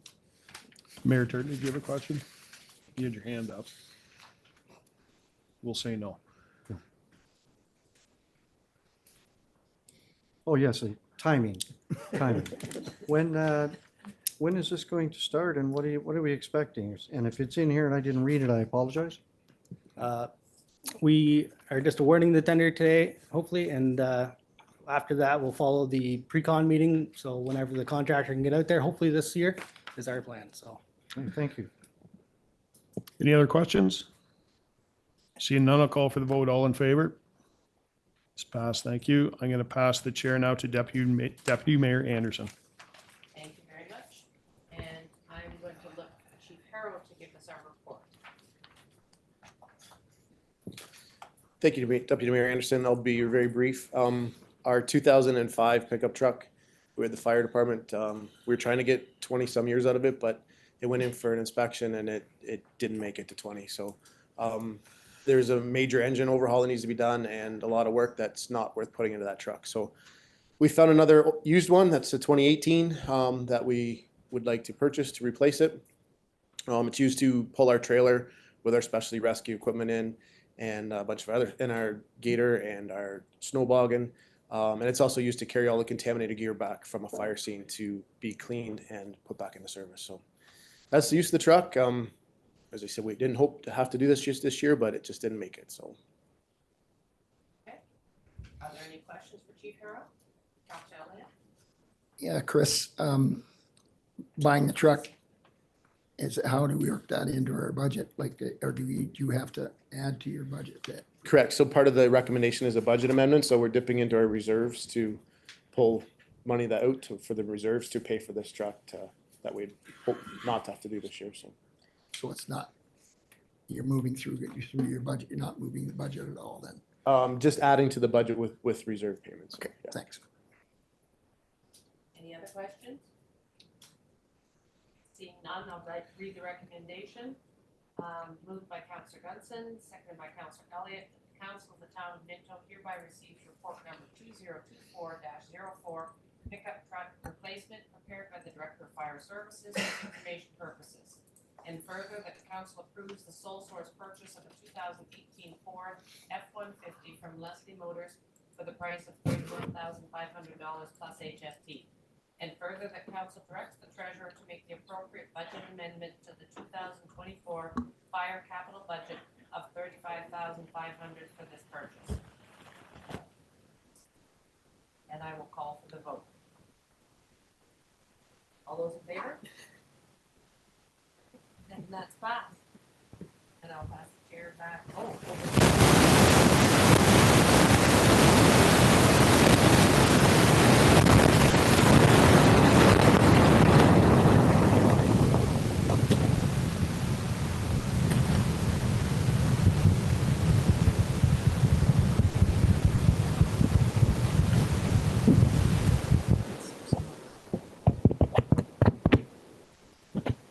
the heat, it's probably the heat, probably the heating machine. Maybe. Okay. Okay, thank you, Deputy Mayor Anderson. We are looking at asset management plan again. It's only 90 pages this time. And It's I'm going really- to turn it over to our Yeah. treasurer, Gordon Duff, to take us through that report. Okay, thank you, Chair Dirksen. You're probably confused with all these asset plans because I know I am. We just did this one. And so the last one we did way back in 2022 was for our core assets. So we're making our way through the famous Ontario Regulation 588-17. This plan includes all of our assets, our core, which basically means public works, roads, water, wastewater, and everything else, which is our vehicles, our buildings, our facilities, everything like that. This represents a look at our current level of service. So that would mean how many ice pads we have, or how many trails, how many fire trucks, that kind of thing. You'll be glad to know we get to do this again a year from now when we look at proposed levels of service. And I think the timing is good because, as you know, the town's going through our whole strategic plan, detailed facility plans and that too. So hopefully we can look to the future based on those plans. This is a long journey, and I look back at the Building Together book, and that was back in 2012 and 2013. So we have been keeping up with all these various regulations and plans and all that too. The quick and dirty on this is, in a perfect world, we would be putting $10 million invested to maintain our existing assets, not any of our new ones, which you just heard we're taking on another asset, and it's great. The developer's funding this one, and this is true for subdivisions, but then we get the job of maintaining them in the future once we do have them. So I guess I would refer you to one kind of interesting part on page 66.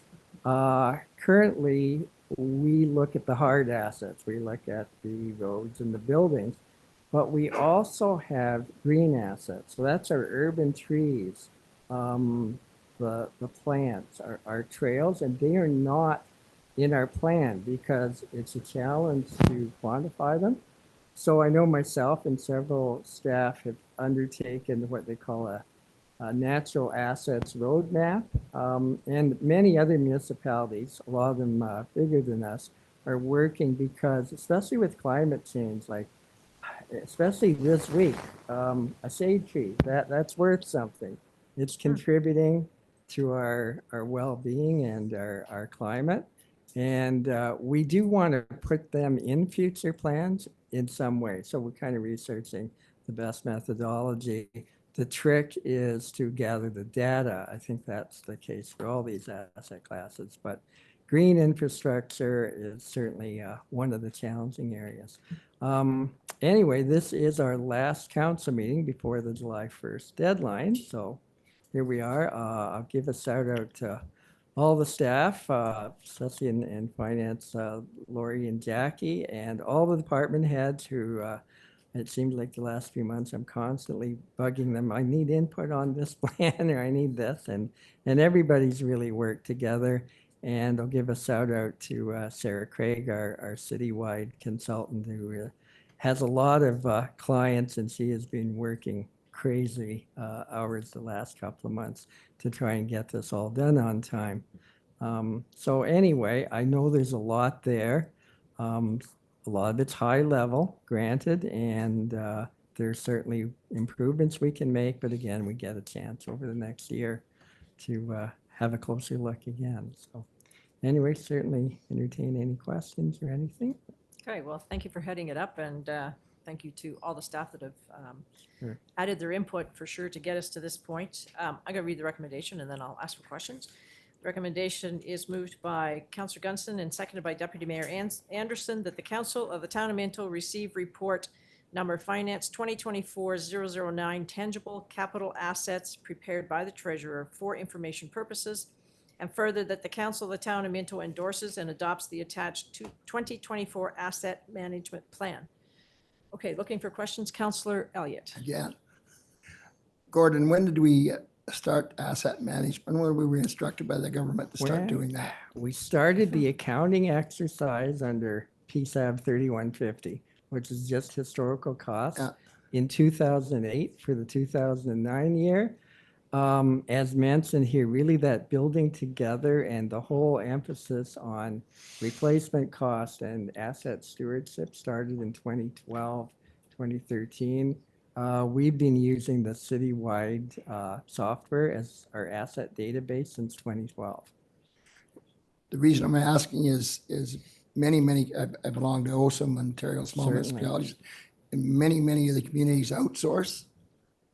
And our staff, led by you, have done a great job of doing our own asset management, and save the town of Minto a pile of money and probably do a better job. And I Yeah. thank you for that. Oh, thanks. And we do have help from citywide too to Yeah. input it too. And yeah, and a lot of our early work was based on our various engineers. Remember when we had 3 or 4, and Right. that was kind of the basis of it. But yes, it's certainly an ongoing thing. And again, the trite to say, but it's a living document, and asset management is a process, not a destination, I guess. Thanks, Gordon. Sure. Are there any other questions? Mayor Turton. Thank you, Chair. So there's 444 municipalities in Ontario. Everybody has to present this by July 1st. What's That's the government right. going to do with this? Basically, if you remember, like our big grant is OCIF, Ontario Community Infrastructure Fund. So we have to take excerpts of that. Last year it was due in July. This year it was April 15th for some reason. But that goes into the level of funding we get for infrastructure. Again, we have to do annual gas tax or Canada Building Fund, as they call it now. So you have to report on what we've done.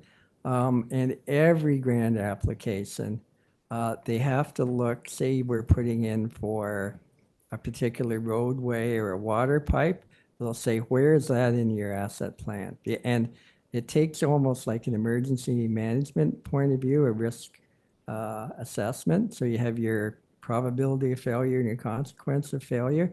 And they are more likely, I know infrastructure grants seem to have dried up the last 3 years, but if you can identify that as a high priority, again, and council adopting this plan lends some weight to it, that we need funding to address this critical part of our infrastructure. So that's basically what the province uses it for. And I'm sure there will be more reporting in the future, not less. What is the infrastructure deficit in Ontario these days? Oh, gosh. I guess it's going to be like trillions of dollars because, like, our non-residential inflation index, everyone in this room knows what the CPI has been, but this is worse. It's been hovering 10 or 11% the last few years. And I think that's even low. Like, you look at some of our neighbors, they put out a bid and the engineers say it's going to be 5 million. Oh, it's 11. We can't afford to do it. And that's just happening in all classes here too. So it's certainly gotten a lot more expensive. Thank you. Are there any other questions? Okay, seeing none, I'll call the question. All in favor? Thank you, that carries. And thank Thank you you. again, Treasurer Duff, and I'll turn the chair back to Mayor Turton. Thank you, Councillor Dirksen. I need to, on behalf of Council, Treasurer Duff and our staff, 85 or 86 pages of stuff. I mean, and I know, I have no idea how long you've been working on this, but I know that it's mandated by our government and you have beat their deadline. So thank you for that, and our staff as well. So we're moving into the number 6 on the list here. It's the commemoration policy update. It's Clerk 2024-007, and I'll ask our clerk to bring us up to date on this. Thank you, Mayor Turton. As you know, I received feedback from the Town of Minto Council at the May 21st meeting in regard to the draft commemorative policy that I brought forward. There's a few different suggestions from council, which included what number of banners would be allowed, cost recovery for installation and removal of banners, the number of minimum banners required, concerns with there only being 1 week for flying flags, the flying of specific flags without an application, and 1 month only for flying of specific flags on the community pole and having banners on the poles for no more than 1 month. The draft policy before you has any changes that were made to it, noted in red. One thing that is required, if you are accepting of all the changes that I did make to it, would be in regards to the fees. I did provide 3 different options kind of for council's consideration that would have to be put into the recommendation before the recommendation then could be considered. Thoughts on this commemoration policy? Is there anything we would like to add, subtract? Now's a good time to discuss it. Councillor Dirksen, go ahead. So on the 3 options, I'd like to throw out option B at $60 per banner and see if there's enough support for that one. I mean, I'm not stuck on any of them overly, but thought I'd start with that one. That seems to be maybe my most favorite. $60 up and down, correct? Yes, yes. Yeah, for the year, for the month. Yeah, $60 per banner. That's how I'd understood that you had. That's correct. The proposed. $60 would be a flat rate per banner. Yes. And that would put them up and take them down. It wouldn't be 60 up, 60 down, so. Yeah, so I'd like us to consider that first if we could. How do you want to proceed with this, Clerk McRob? So what, sorry, through you, Mayor Go ahead. Turton. What you could do then is, because we maybe have put forward option B, if you wanted to read the motion and then have discussion in regards to what is there. Okay, I'll do that. Moved by Deputy Mayor Anderson, seconded by Councillor Zimmerman, that the Council of the Town of Minto hereby receives report number CL 2024-007, commemoration policy, prepared by the clerk for information purposes. Further, that the Council of the Town of Minto provides directions on the fee to be associated with the banner program to be included in the policy. And I would put option B, Okay. $60 per banner Option in that B. portion. And further, that the Council of the Town of Minto approves the commemoration policy as presented. So, I'm prepared for any questions once it's on the floor now. okay, so go ahead, Councillor Elliott. Maybe you could explain to myself why in the middle of town we're not allowing banners. Certainly. So I provided maps also. If we can just have people, sorry, it's kind of distracting. Sorry. Yep. Yeah, thank you, Annaline. I'll ask you folks just to, yeah, if you want to close that door, Jimmy, that'd be good. They can take it outside. Thank Thank you. Sorry, as you'll notice, I provided you with the maps of each community. We are, it will be for town use on the banners in the downtown arms. That is, we have some committees of council for our downtowns, all aboard Palmerston, Clifford Connects. They put all of their banners up there, Harrison Rising.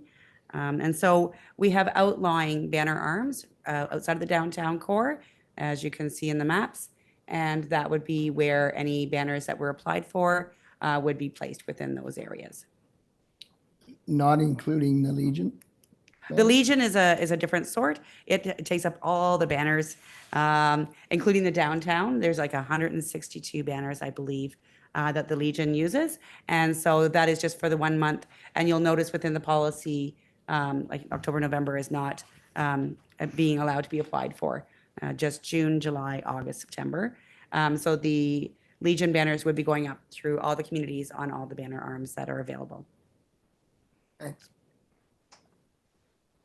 Councillor Gunson. Just regarding those maps, so staff will decide where the banners would go on the outside of town? I believe we could work in consultation with the people who want the banners up and with staffing. Again, we have to make it as easy as possible for staff and timing for them. and as well what the groups are looking for. Every town is different in how it is set up. There are more in the downtown areas, say perhaps in Harrison, than there would be on the main street in Palmerston. Clifford only has 6 additional banner arms in totality.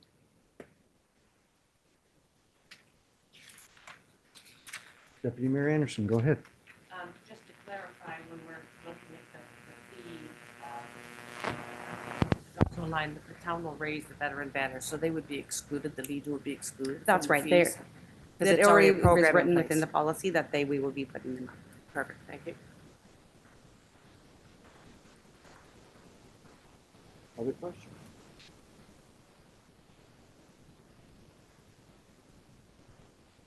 Have we hit all the points? Oh, sorry, you're looking at me. Yes, I believe sorry. so.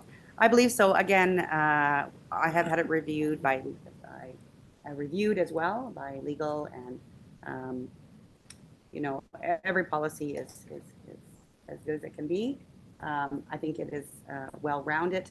It also is, in looking at other policies within Ontario, fits in with other policies that are within our province. Okay. So, No. sorry, Dan. So, I say we postpone until the referendum.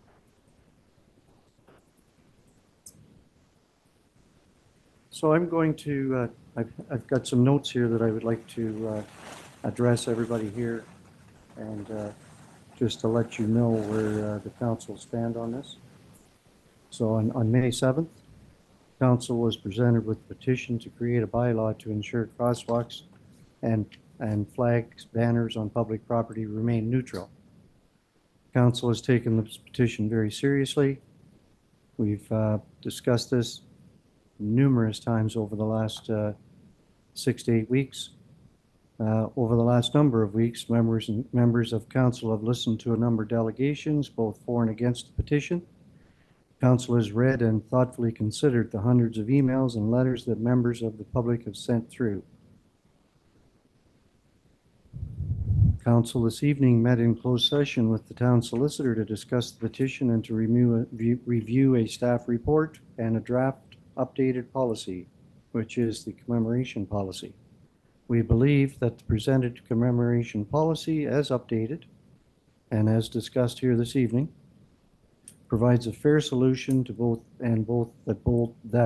upholds Minto's vision to be a community where all families belong and takes into consideration feedback from both sides in favor of or opposed to the petition.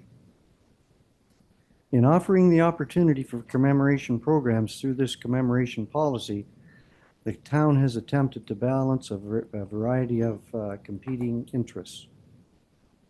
Council of the Town of Minto cannot support a bylaw to ensure crosswalks and flags, banners on public property remain neutral. So I'm going to read that again. I want to make sure everybody's clear.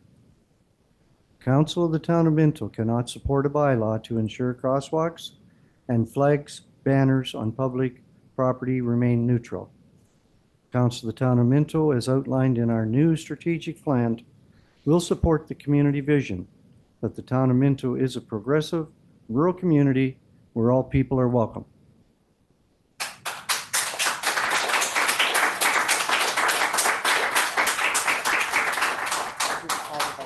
Any other comments of the council at this time? All right, I'm going to call the question. All in favor of this, sorry, I better make sure that I've read it. You did. I did read it, Yes. and so I'm gonna call the question. All in favor of the commemoration policy? That's carried. Thank you. Okay, so we're at announcements. Do you want to start, Councillor Elliott, unless you want to just wait a moment? I'm sorry, sir. Question period is over. No.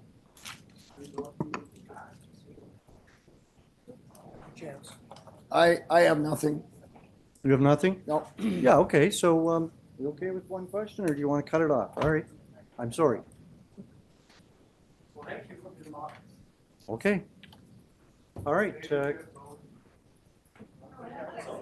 Okay, folks. Thank you, Dan. See you later. So I'll give a few minutes to anybody that wants to vacate.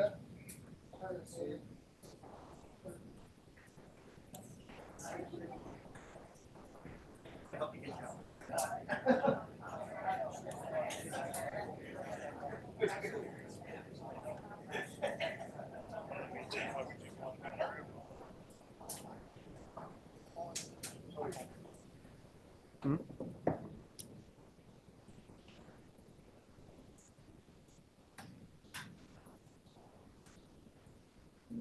All right. Announcements, sorry, Counselor Elliott. I have no announcements, hard to believe. Okay. Counselor Potnovitz, Counselor Gunson, I have nothing. Counselor Dirksen. Thank you, Mayor Turton. I've got quite a long list here. A couple of events, I'm hoping there's a Presbyterian in the crowd. A couple of events from the faith community. I saw someplace that Knox Calvin is having a special service on June 30th, and they're having something afterwards, and they want to make it a annual event. Is there anyone can help me out with a little bit more details? Would I be okay if I ask that question of the people who are left? Yep, go Sir? ahead. Thank you. I just got permission. Yeah, she would know. Okay, I saw her earlier. Anyways, okay, so that is happening June 30th, and I wish I would have written it all down when I saw it, but I didn't. Anyways, and July 1st, as usual, and we do really appreciate this in the town, the Crossroads Life Church is going to be presenting their annual, almost annual at least, fireworks display. That runs from 6 till 10 p.m. That's the Monday night, the true July 1st Canada Day. We jump houses, live music, food and drinks, and they are always quite affordable. And if you could bring an item for the food bank, that would be appreciated. The Hairston Minto Fall Fair Ambassador of the Fair contest is coming up on July 5th, Friday evening. I believe that starts at 6:30. Clifford Truck Show, do you have that on your list? Yes, sir. Okay, I'll leave you alone. Blessings to You. Wow. What an amazing organization.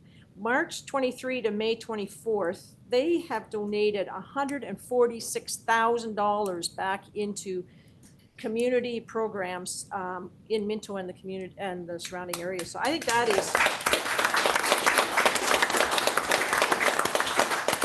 I just find that absolutely incredible. They have over 100 volunteers. They are recyclers in the best of ways. And honestly, if you are struggling and you are in need, you need to get in touch with Blessings to You, because things become a whole lot less money if you are struggling and you need something. And so I would just encourage you to look into that. If you are struggling and in need, that you look into the Blessings to You in Palmerston, 2 stores now. I think that's enough for me. I'll pass it on. Counselor Zimmerman, go ahead. Oh, perfect. Thank you, Mayor Turton. Third annual Railway Festival taking place this Saturday, June 22nd from 12 noon till 4 p.m. at the Palmerston Railway Heritage Museum. Has something for the whole family, kids area, handcar rides, outdoor games, local food booths, adult beverages, and live music featuring the 12th Line Band. Friday, June 28th, starting at 8 a.m. and running to Saturday, June 29th, ending at 8 p.m. is the Great Lakes Truck Club Annual Truck Show at Rotary Park on Brown Street in Clifford. And as always, the Rotary Club will be serving food at the pavilion booth, and the Clifford firefighters are going to be hosting 2 breakfasts that weekend, Saturday, June 29th from 10 a.m. from 7 to 10 a.m. And again on Sunday morning, June 30th from 7 to 11. And the proceeds from that particular venue is going to the Palmerston Hospital MRA Fund. I think if we can all attempt to make it out there and they put on a good breakfast, Park show is amazing. Thank you. Deputy Mayor Anderson, go ahead. The only thing I have to announce is the food cards that we were donating have all been spoken for at this point in time, and our thanks to everybody who helps with the Christmas dinner that allows us to create those funds, and hopefully they gave a helpful hand to some people who are struggling. Thank you. So I'd just like to say on behalf of Minto Council, June 27th is the MRI golf. And I know that there's a lot of people in our community raising money somehow in their own way for the new MRI machine and the room over at the Palmerston Hospital. For those of you that don't know, it's somewhere around $8 million that the community is raising, and they're over halfway there. So every function that they do, that we do, anything that goes on for the MRI, certainly urge everyone to attend, because it's a good cause.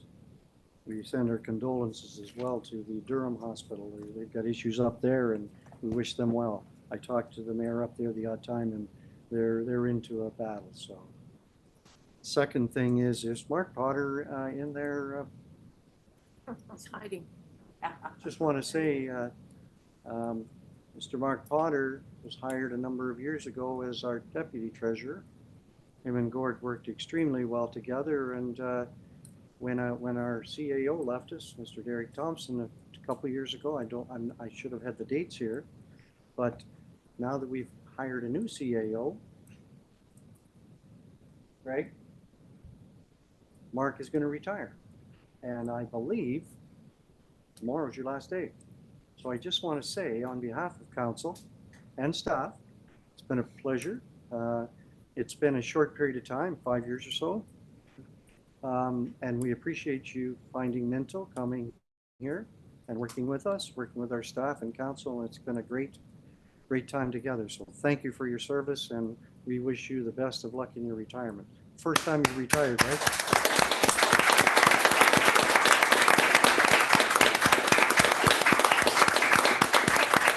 First and last time you'll retire? So thank you very much, Mark. Mr. Mayor, could I have just one Yes, sir, announcement? go ahead. I just want to say Ron Elliott's name was on that petition. It's not me. There's other Ron Elliots in the town of Minto, and I'm not saying it was a bad thing that Ron Elliott signed it, but I'm just saying it wasn't me. Okay, thank you. So we're moving along here. Got a resolution moved by Councillor Potnovich, seconded by Councillor Dirksen, that the committee of a whole convenes in regular council. All in favor of the motion? That's carried. Thank you. Any notices of motion tonight? Hearing none, we'll move along. Moved by Councillor Gunson, seconded by Deputy Mayor Anderson, that the council of the town of Minto ratifies the motions made in the committee of the whole. All in favor of the motion? Sorry. Yes. Yeah. She's stepping down for the next one. All in favor of the motion? Yes. Thank you. So we're into bylaws, moved by Councillor Elliott, seconded by Councillor Potnovich, that bylaw 2024-003 be read a first and second time and provisionally adopted in open council. All in favor of that motion? That's carried. Thank you. Next, we've got moved by Councillor Zimmerman, seconded by Deputy Mayor Anderson, that bylaw 2024-034, 2024-035 be read a first, second, third time and passed in open council, sealed with the seal of the corporation. All in favor of the motion? That's carried. Thank you. Confirmatory bylaw, moved by Councillor Potnovich, seconded by Councillor Zimmerman, that bylaw 2024-036 to confirm the actions of the council, corporation of the town of Minto respecting a meeting held June 18th, 2024, be read a first, second, and third time and passed in open council and sealed with the seal of the corporation. All in favor of the motion?